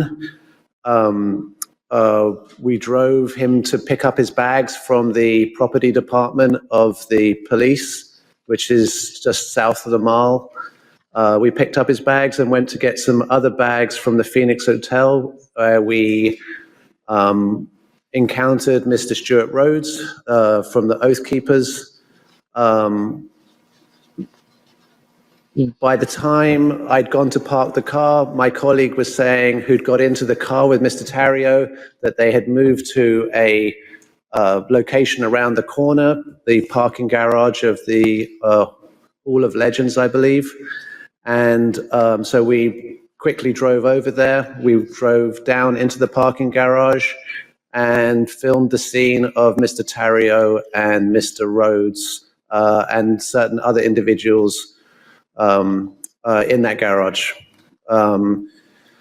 We then continued to follow Mr. Tarrio. There was some discussion about where he was going to go. He ended up going towards a hotel in Baltimore, and we conducted an interview with him in the hotel room. And then we returned to DC for that night. And what was interesting that night actually was that was the first indication that DC was much more busy than it had been any other time we'd been here, because we couldn't get into the hotels we wanted to, and we ended up at a hotel that was not as satisfactory as we would hoped. Thank you. So what you're saying is you filmed the meeting between Mr. Tarrio and Oath Keepers leader Stuart Rhodes, right? Indeed.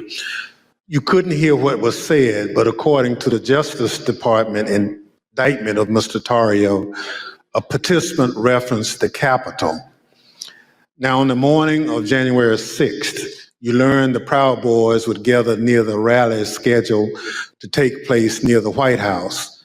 What time did you meet up with the Proud Boys, and what was happening when they met? We met up with the Proud Boys somewhere around 10:30 a.m., and they were starting to walk down the mall easterly direction towards the Capitol. There was a large contingent, more than I had expected, and I was confused to a certain extent why we were walking away from the president's speech, because that's what I felt we were there to cover. So at 10:30 a.m., that's early in the day. That's even before President Trump had started speaking. Am I correct? Yes, sir. So how many Proud Boys would you estimate were marching together to the Capitol? A couple of hundred, potentially. Yeah, I'd say a couple of hundred Proud Boys were marching towards the Capitol at that point. At the time, was the area heavily guarded? No, that was, I remember we walked we walked down the mall, we walked to the right of the reflecting pool, and then north along the road that leads to the Peace Circle. And as we were walking past the Peace Circle, I framed the Proud Boys to the right of my shot with the Capitol behind, and we see one sole police officer at the barriers, which subsequently breached. We then walk up and past a tactical unit preparing, and you see that in the film where the man questions their duty and their honor, and you see maybe a dozen Capitol Police putting on their riot gear. So how would you describe the atmosphere at that time? The atmosphere it seemed to be much darker. I make efforts to create a familiarity between myself and my subjects to make them feel comfortable. And the atmosphere was much darker this day than had been in these other days. And there was also a contingent of Proud Boys that I hadn't met before from Arizona who appeared to wear these orange hats. And had orange armbands. So when the Proud Boys went back down the hill to the Peace Circle, did a larger crowd start together? Well, no. First of all, we went round to the back and down the steps, and we took some photographs on the east side of the Capitol, and then we went for lunch. We went for tacos. So, Mr. Preston, you're a journalist, so you're careful to stick to things that you have observed. But what you've told us is highly relevant. Let me highlight a few key facts that you and others have provided the committee. First, there was a large group of Proud Boys present at the Capitol. We know that from multiple sources. You now estimate that there were around 250 to 300 individuals that you've testified. They weren't there for President Trump's speech. We know this because they left that area to march toward the Capitol before the speech began. They walked around the Capitol that morning. I'm concerned this allowed them to see what defenses were in place and where weaknesses might be. And they decided to launch their attack at the Peace Circle, which is the front door of the Capitol complex. It's the first security perimeter that those marching from the ellipse would have to come to as they moved toward the Capitol. The Peace Circle walkway was always where the thousands of angry Trump supporters would arrive after President Trump sent them from the lips. The Proud Boys timed their attack to the moments before the start of the joint session in the Capitol, which is also where President Trump directed the angry mob, quote, "We fight like hell," end quote. He told them before sending them down Pennsylvania Avenue, right to where the Proud Boys gathered and where you were filming. Now, a central question is whether the attack on the Capitol was coordinated and planned. What you witnessed is what a coordinated and planned effort would look like. It was the culmination of a months-long effort spearheaded by President Trump.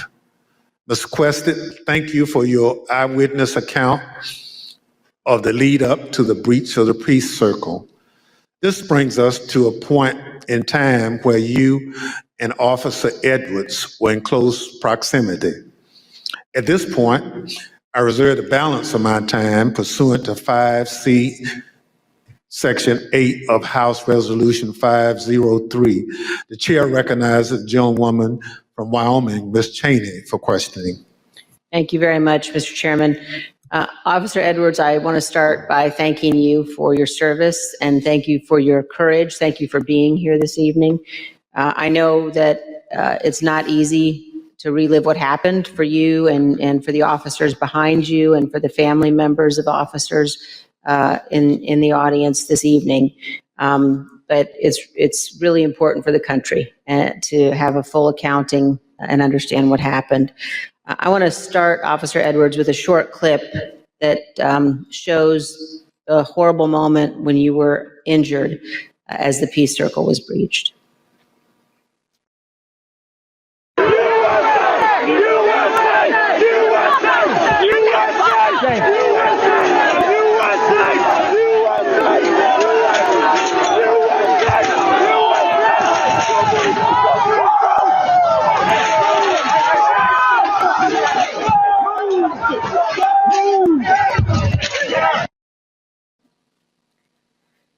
Officer Edwards, can you describe the crowd that had assembled at the Peace Circle as you and your fellow officers stood behind and guarded the bike racks at the Peace Circle? Yes, so there were about, I want to say about 5 of us on that line.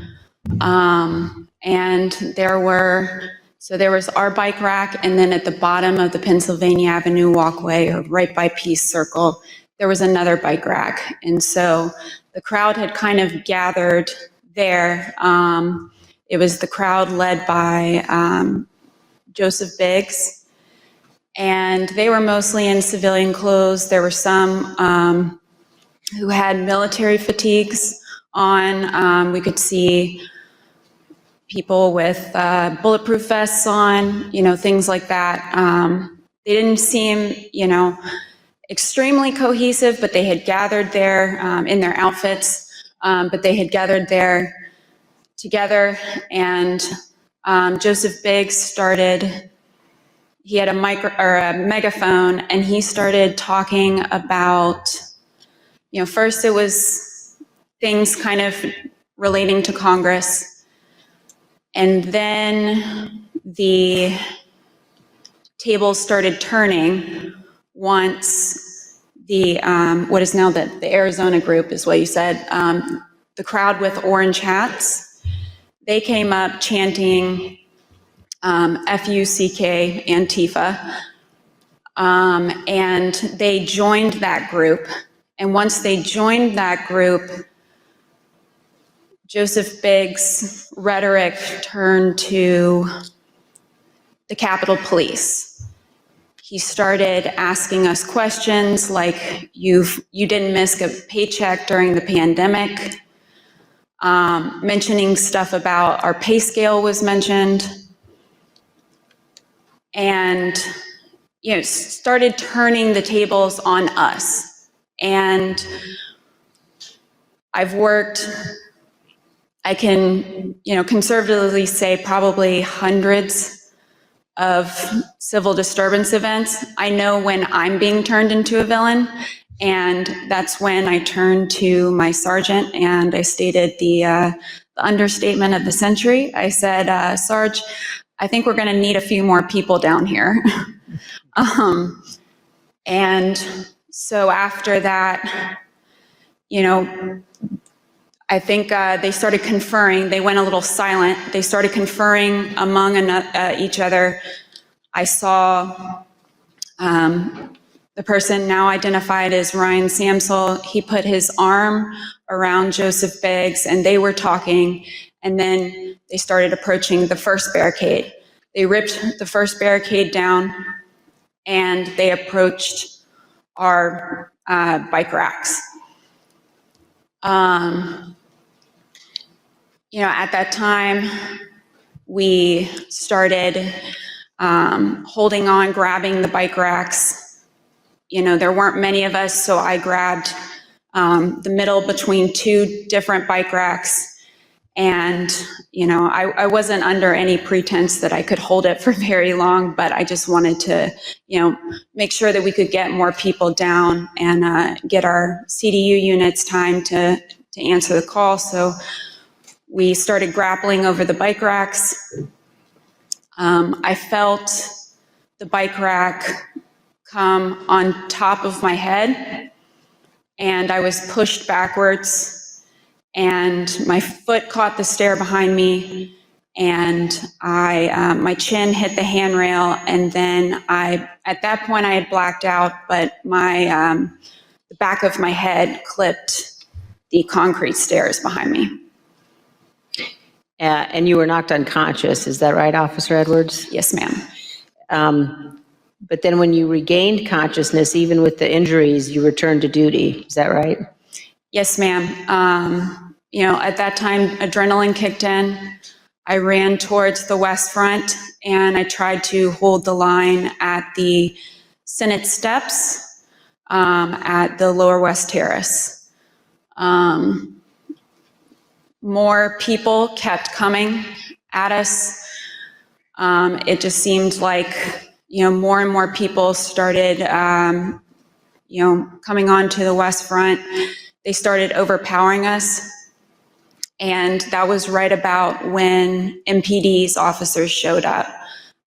Their bike officers pushed the crowd back and allowed our CDU units as well as theirs to form that line that you see, that very thin line between us and the protesters or the rioters, at that time. I fell behind that line, and for a while I started decontaminating people who had gotten sprayed and treating people medically who needed it.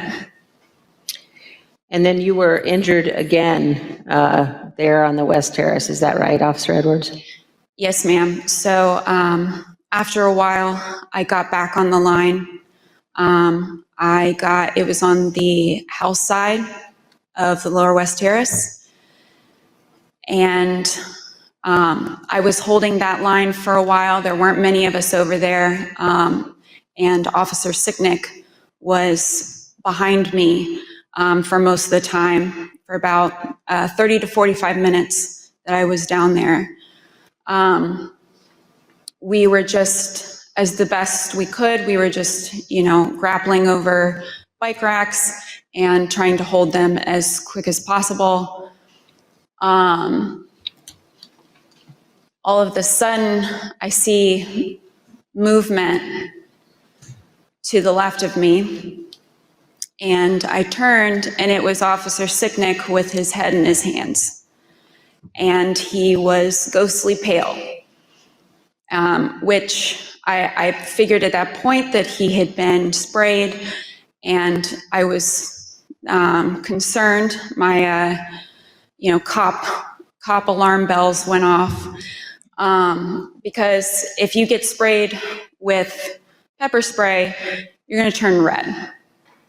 He turned just about as pale as this sheet of paper. And so I looked back to see what had hit him, what had happened, and that's when I got sprayed in the eyes as well. I was taken to be decontaminated by another officer, but we didn't get the chance because we were then tear gassed. And we are going to play just a brief clip of that moment that you've just described, Officer Edwards.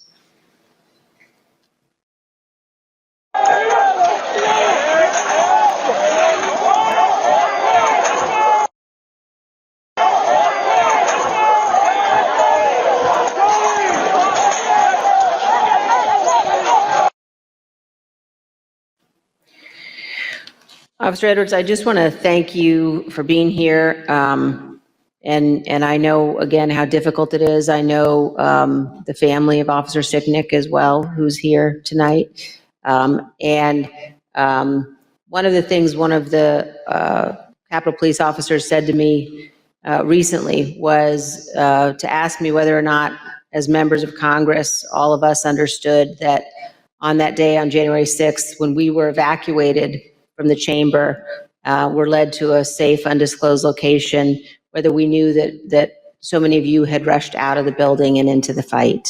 And I can assure you that we do know that, and that we understand how important your service is. Thank you for your continued work with our committee and the interviews, and thank you very much for both of you for being here this evening. Mr. Chairman, I yield back. Thank you very much. Ms. Edwards,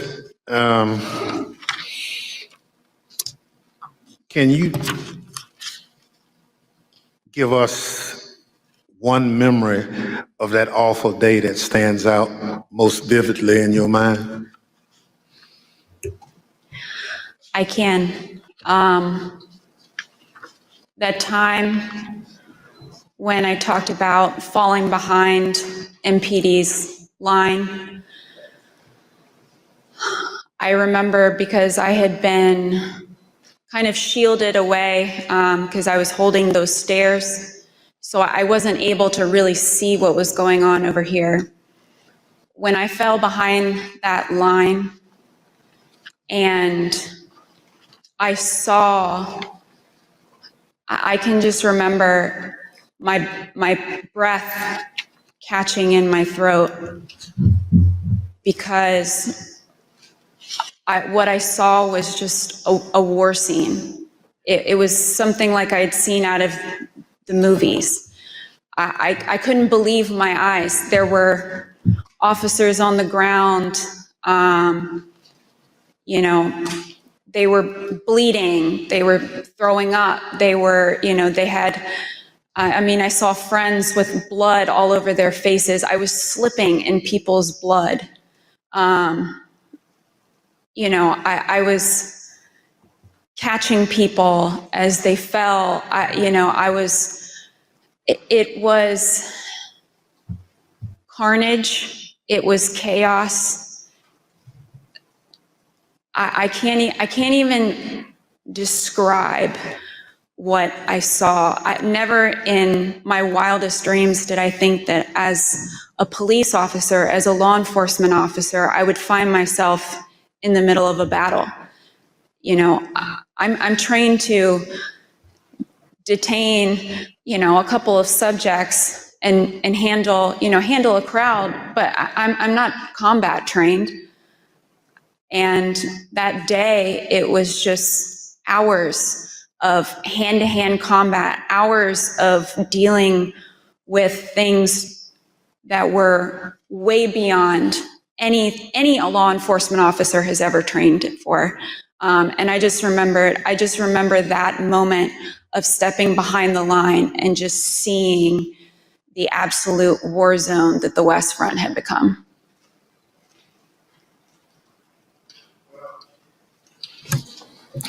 Let me thank you for your service and obviously your bravery that you have told the world about tonight.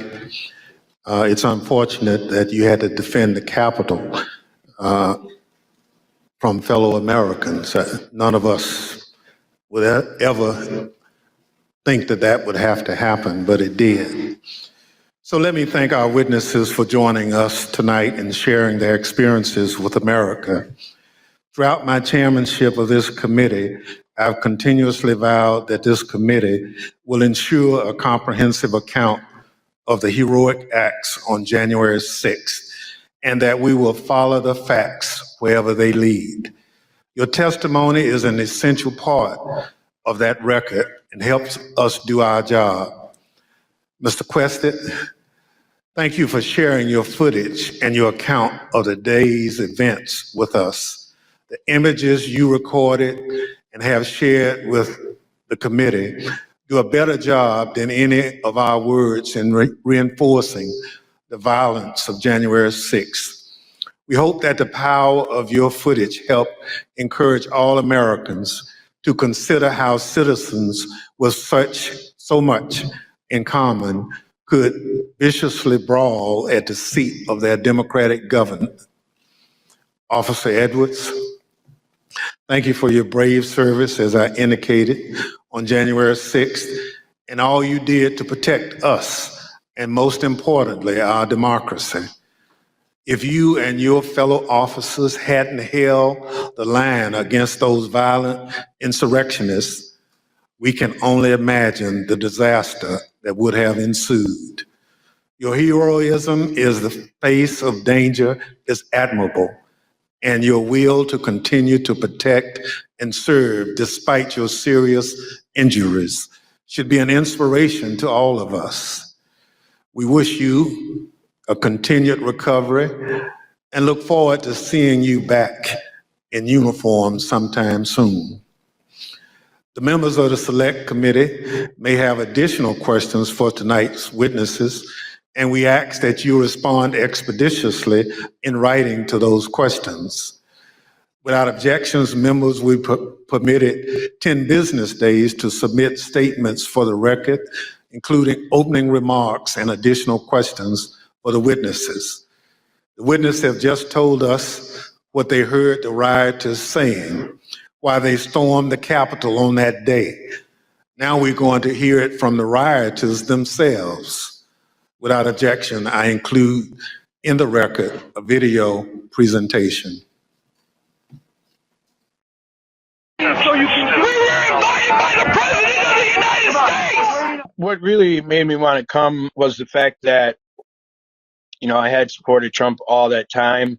I did believe, you know, that the election was being stolen. And Trump asked us to come. He personally asked for us to come to D.C. that day. And I thought, for everything he's done for us, if this is the only thing he's going to ask of me, I'll do it. We're going to walk down to the Capitol. Did you recall President Trump mentioning going to the Capitol during his speech? Oh, yeah. So that's one of my disappointments. He said he was going to go and go with us, that he was going to be there. I know why I was there, and that's because he called me there and he laid out what is happening in our government. He laid it out. But I remember Donald Trump telling people to be there, right? I mean, to support. So you mentioned that the president asked you. Do you remember a specific message? Basically, yeah, he asked for us to come to D.C. That big things are going to happen. What got me interested, he said, I have something very important to say on January 6th or something like that. Is what got me interested to be there. You know, Trump has only asked me for two things. He asked me for my vote, and he asked me to come on January 6th. When the committee reconvenes next week, we're going to examine the lies that convinced those men and others to storm the Capitol, to try to stop the transfer of power. We're going to take a close look at the first part of Trump's attack on the rule of law, when he hit the fuse that ultimately resulted in the violence of January 6th. Without objection, and with that, the committee stands adjourned. Mayor. Well, that's another really fascinating night. What incredible testimony we heard tonight from many people involved in the initial attempts to breach the Capitol, the perimeter of the Capitol, the Capitol Police there. Incredible testimony. And also this testimony by the documentarian who had first-hand accounts of what Enrico Tarrio was doing with Stuart Rhodes the night before the insurrection. And I think for the first time we've heard that the Proud Boys were in the indictment from the DOJ, but I don't think we've heard it so broadly stated that they were the first there, the first to breach the perimeter, the first to invite the rest of the crowd in, to ready the scene for the insurrection which followed for the next few hours. I thought that was pretty new. It's certainly something I'd been aware of, but not to that great a detail. That they were not, we just heard something major there, that they were not swept up in any moment. Mm-hmm. They were stalking the Capitol building, looking for defenses, assessing weaknesses, the way a paramilitary would, the way hostile soldiers would. And that was hours before Trump was giving his speech. And then they directed hundreds to follow their tactical advice. They wanted to play at soldier, and they did. Mm-hmm. And they were fighting against the United States in a way that can only be recognized as military tactics, and as such, declared themselves our enemies.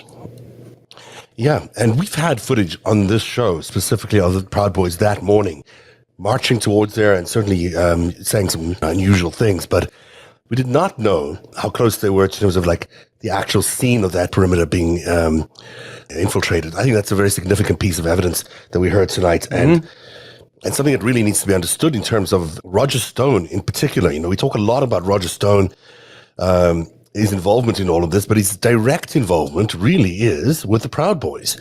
I mean, he is the guy who back in 2016, and I don't have the photo available right now, met with them in the West Coast, I think it was Oregon, and this photo then, and they were around him a lot because they were his security detail a lot. I think Enrico Tarrio was very, very close to Roger Stone throughout this whole period of time.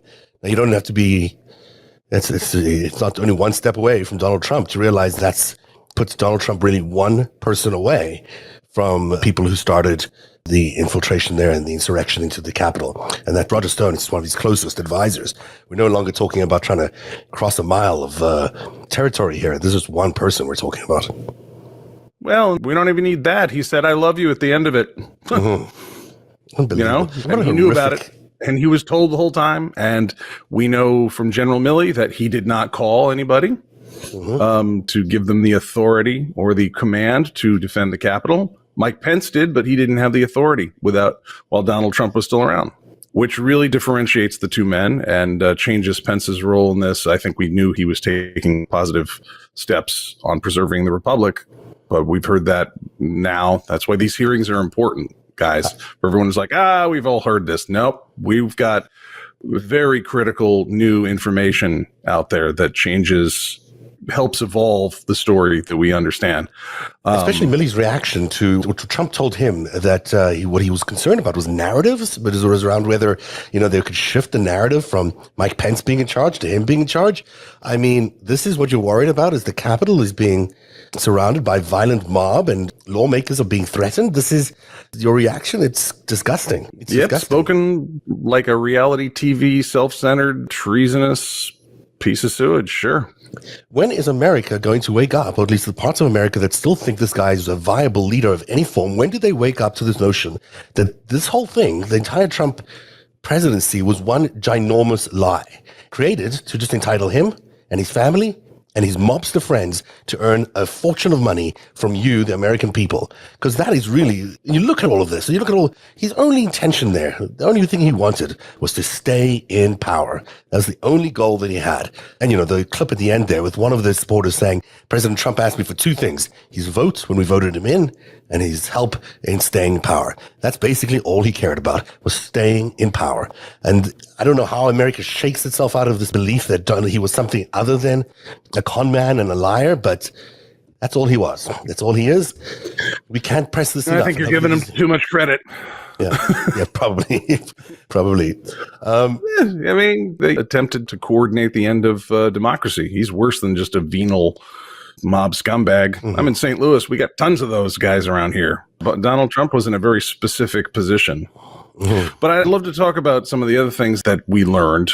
Sure. The Nick Quested there, who was obviously had a lot of evidence to turn over, not only to this committee, but probably the Department of Justice as well, showing coordination. And while we can't hear in some of those audio clips, we can't hear, you know, the FBI can enhance audio so you can hear things that and there were other people play there. really well on YouTube. Yeah, and there were other people there, and it did seem to me like Tario looked very happy to be answering some of those questions in that Q&A with members. It said he was the former leader of the Proud Boys, and he's in the super when it showed him. We've had indications that he's cooperating, of course, for a while, but it would be interesting. Maybe his cooperation is quite friendly, and then we would know exactly what Stuart Rhodes was saying the night before at this particular event. As we've shown you before, we ran an entire show last week about this meeting between Stuart Rhodes and let's roll the tape here. Stuart Rhodes and Tario meeting underground in a garage. Yeah, so there we go. And Stuart, pleasure's all mine, brother. Hey, listen, do you need a vehicle to? No, we're gonna. Do they know what you're driving? Hello. Do they know what you're driving? It doesn't matter. I'm sure that even if they were to come by right now, I'm on my way out. So I literally just picked up my bags. So I thought they told you 24 They didn't hours. give me the 24 hours. They didn't want. The reason why they did that is that they didn't want me to go to tomorrow's event. You going on Virginia's side? I'm gonna go on the other side. I'm gonna go to the Maryland side. You're going north. The Maryland? Okay. Yeah. I'm gonna stay close just to make sure my guys are okay. And I'm gonna So tomorrow, and I got a lot of stuff to do tomorrow. So Kelly, Give me a chance on this one. So then the camera crew peels away, but there are other people there, obviously, still listening to the conversation, having that conversation. And I'm sure if he is cooperating. Well, and you never know who's wearing a wire, and there's all sorts of different surveillance techniques for the FBI. And they had microphones on, so it's kind of an unusual thing to suspect that they weren't there. Interesting to hear his description of Tario's meeting, and I think the language that they revealed there was they respected each other, or they had mutual goals. I think that was new language that I'd not heard before, describing that meeting between the two of them. Yeah, they were looking on overthrowing democracy. Yeah. Birds of a feather, I guess.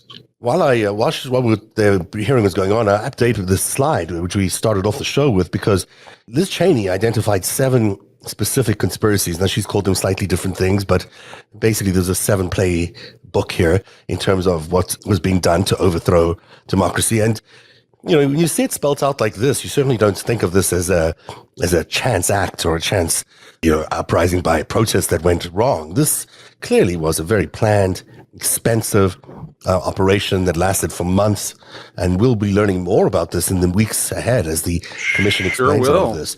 But there's a lot going on here. I mean, 2 seditious conspiracies, the Pence card stuff, the DOJ stuff. It's a lot here. Well, and if you take all the foot soldiers that were part of the Proud Boys and Oath Keepers seditious conspiracy, the other people who showed up who had been summoned through Trump's tweets, but also attracted by robocalls set up by the Republican Attorneys General Association, the head law enforcement officers of a number of our states, those in the Republican Party, like Missouri's Eric Schmidt, Georgia's Chris Carr. Those guys helped through the Rule of Law Defense Foundation, a very ironically named group.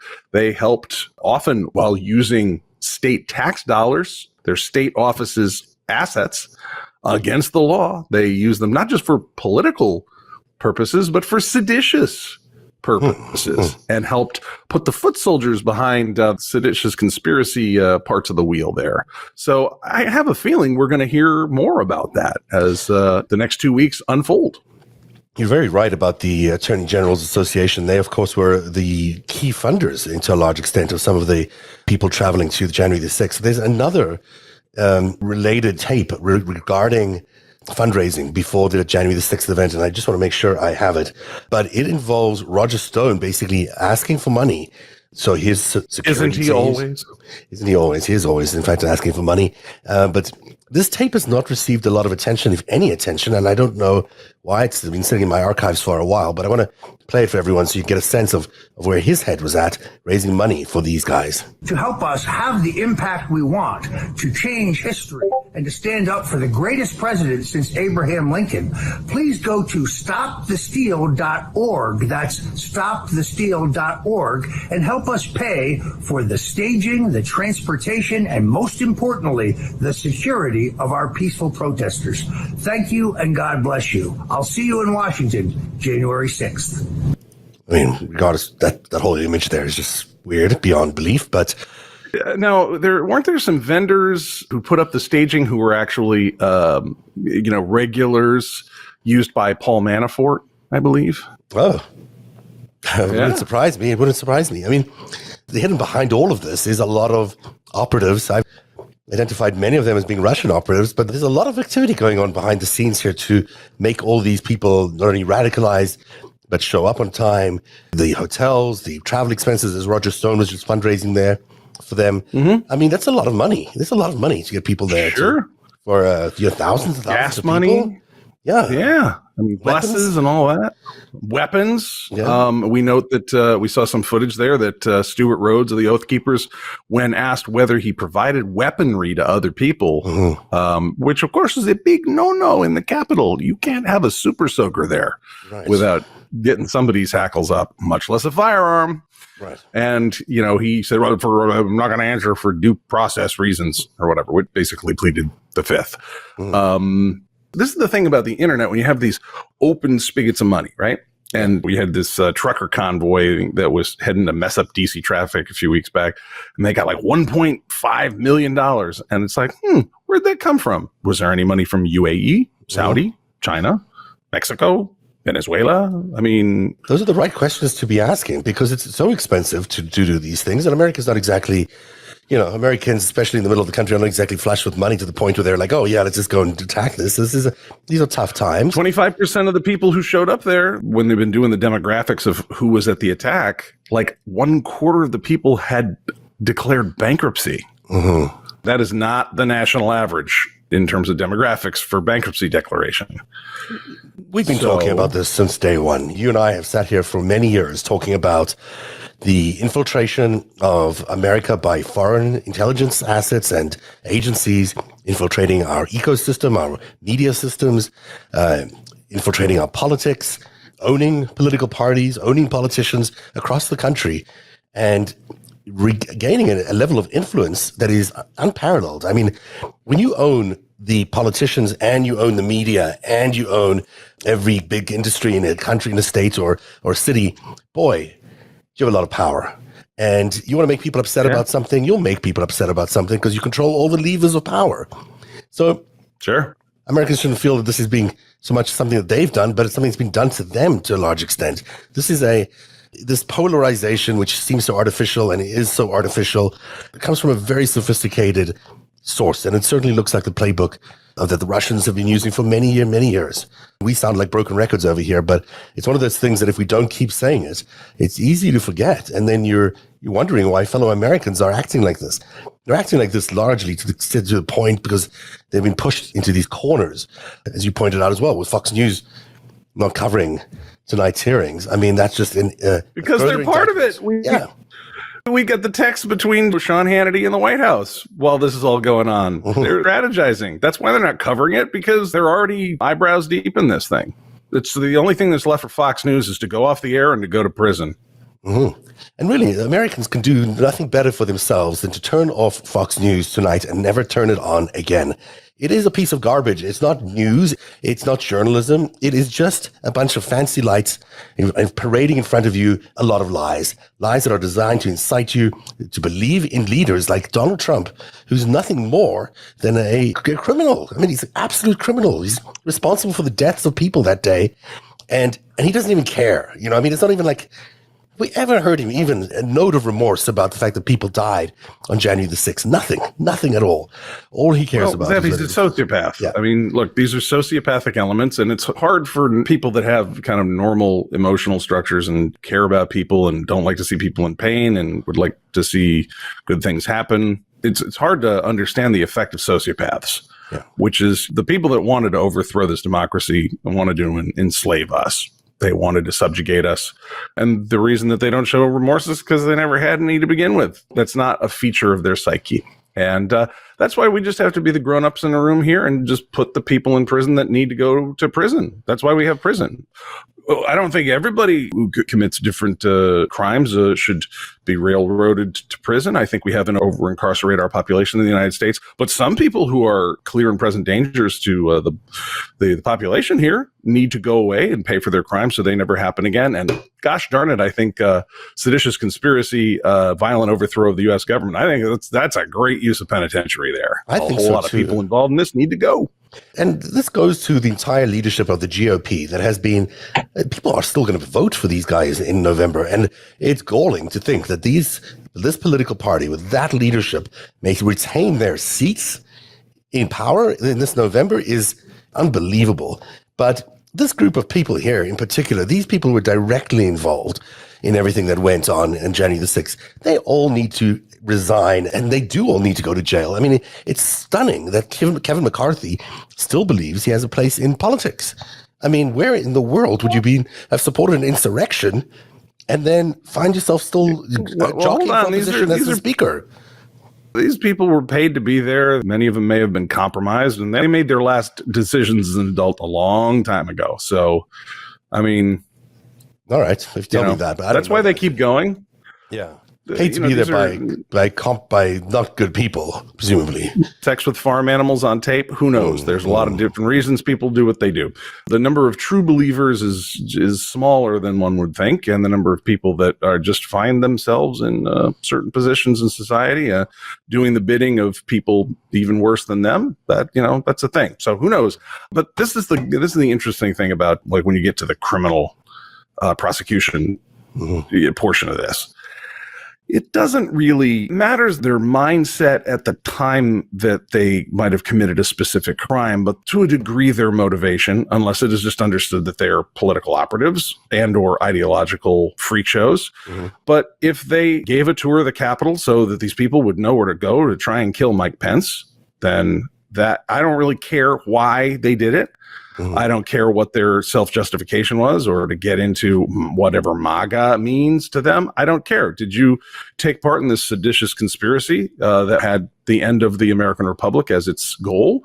And did you give aid and comfort to enemy soldiers attacking deeper into the heart of this country than even the British or the Confederates got?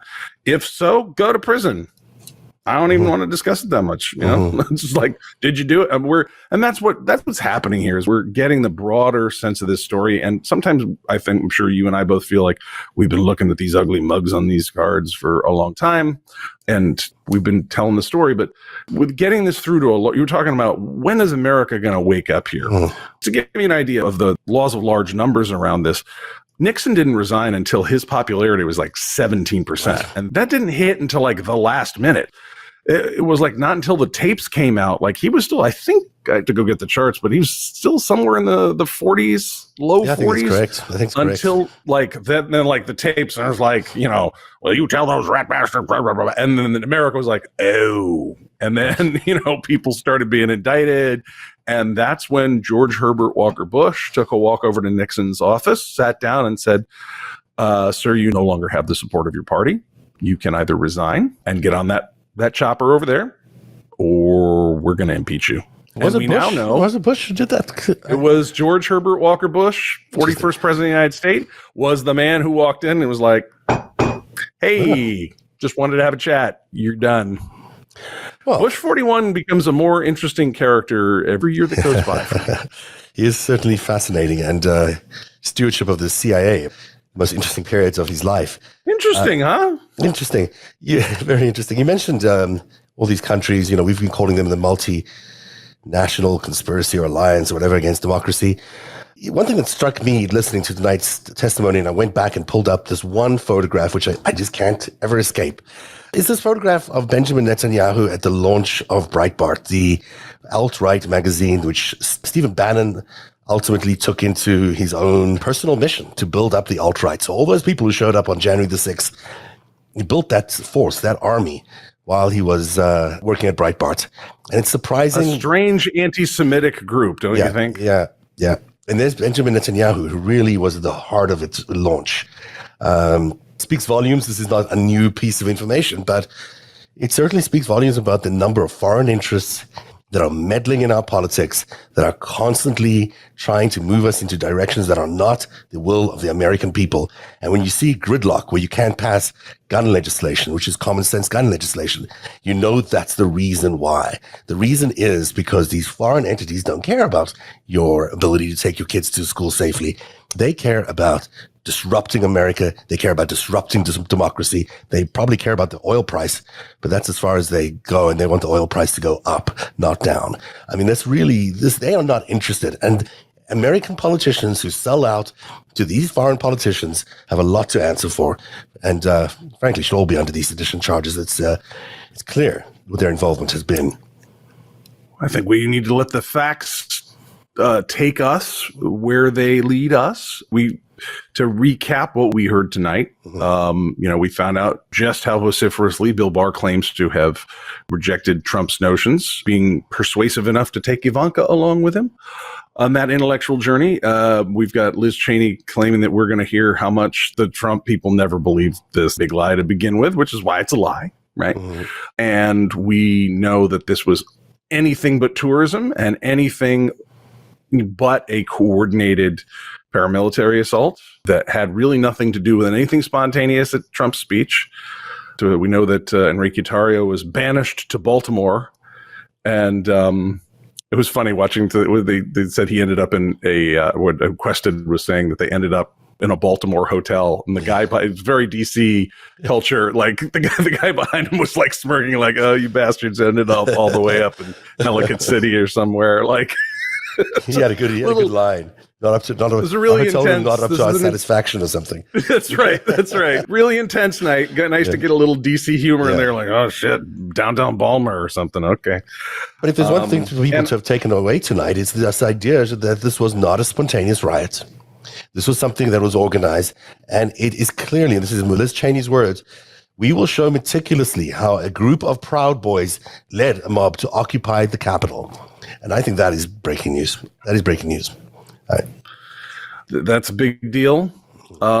If there's another image that I want to highlight for the audience, and this is on my Twitter under the thread of this show, there was a moment that I captured as it went by. It just struck me as so important. Officer Caroline Edwards describing her heroic defense of this nation bodily and the injuries she sustained. And it's pretty horrific. And if you saw the video, you saw that she was trained to be a police officer. She was not wearing, combat armor of any sort.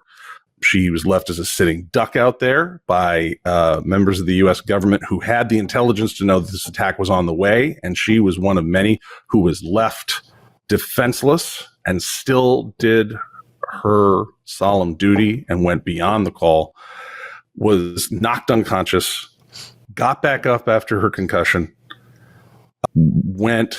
fought more, tended to more wounded, sustained a traumatic brain injury.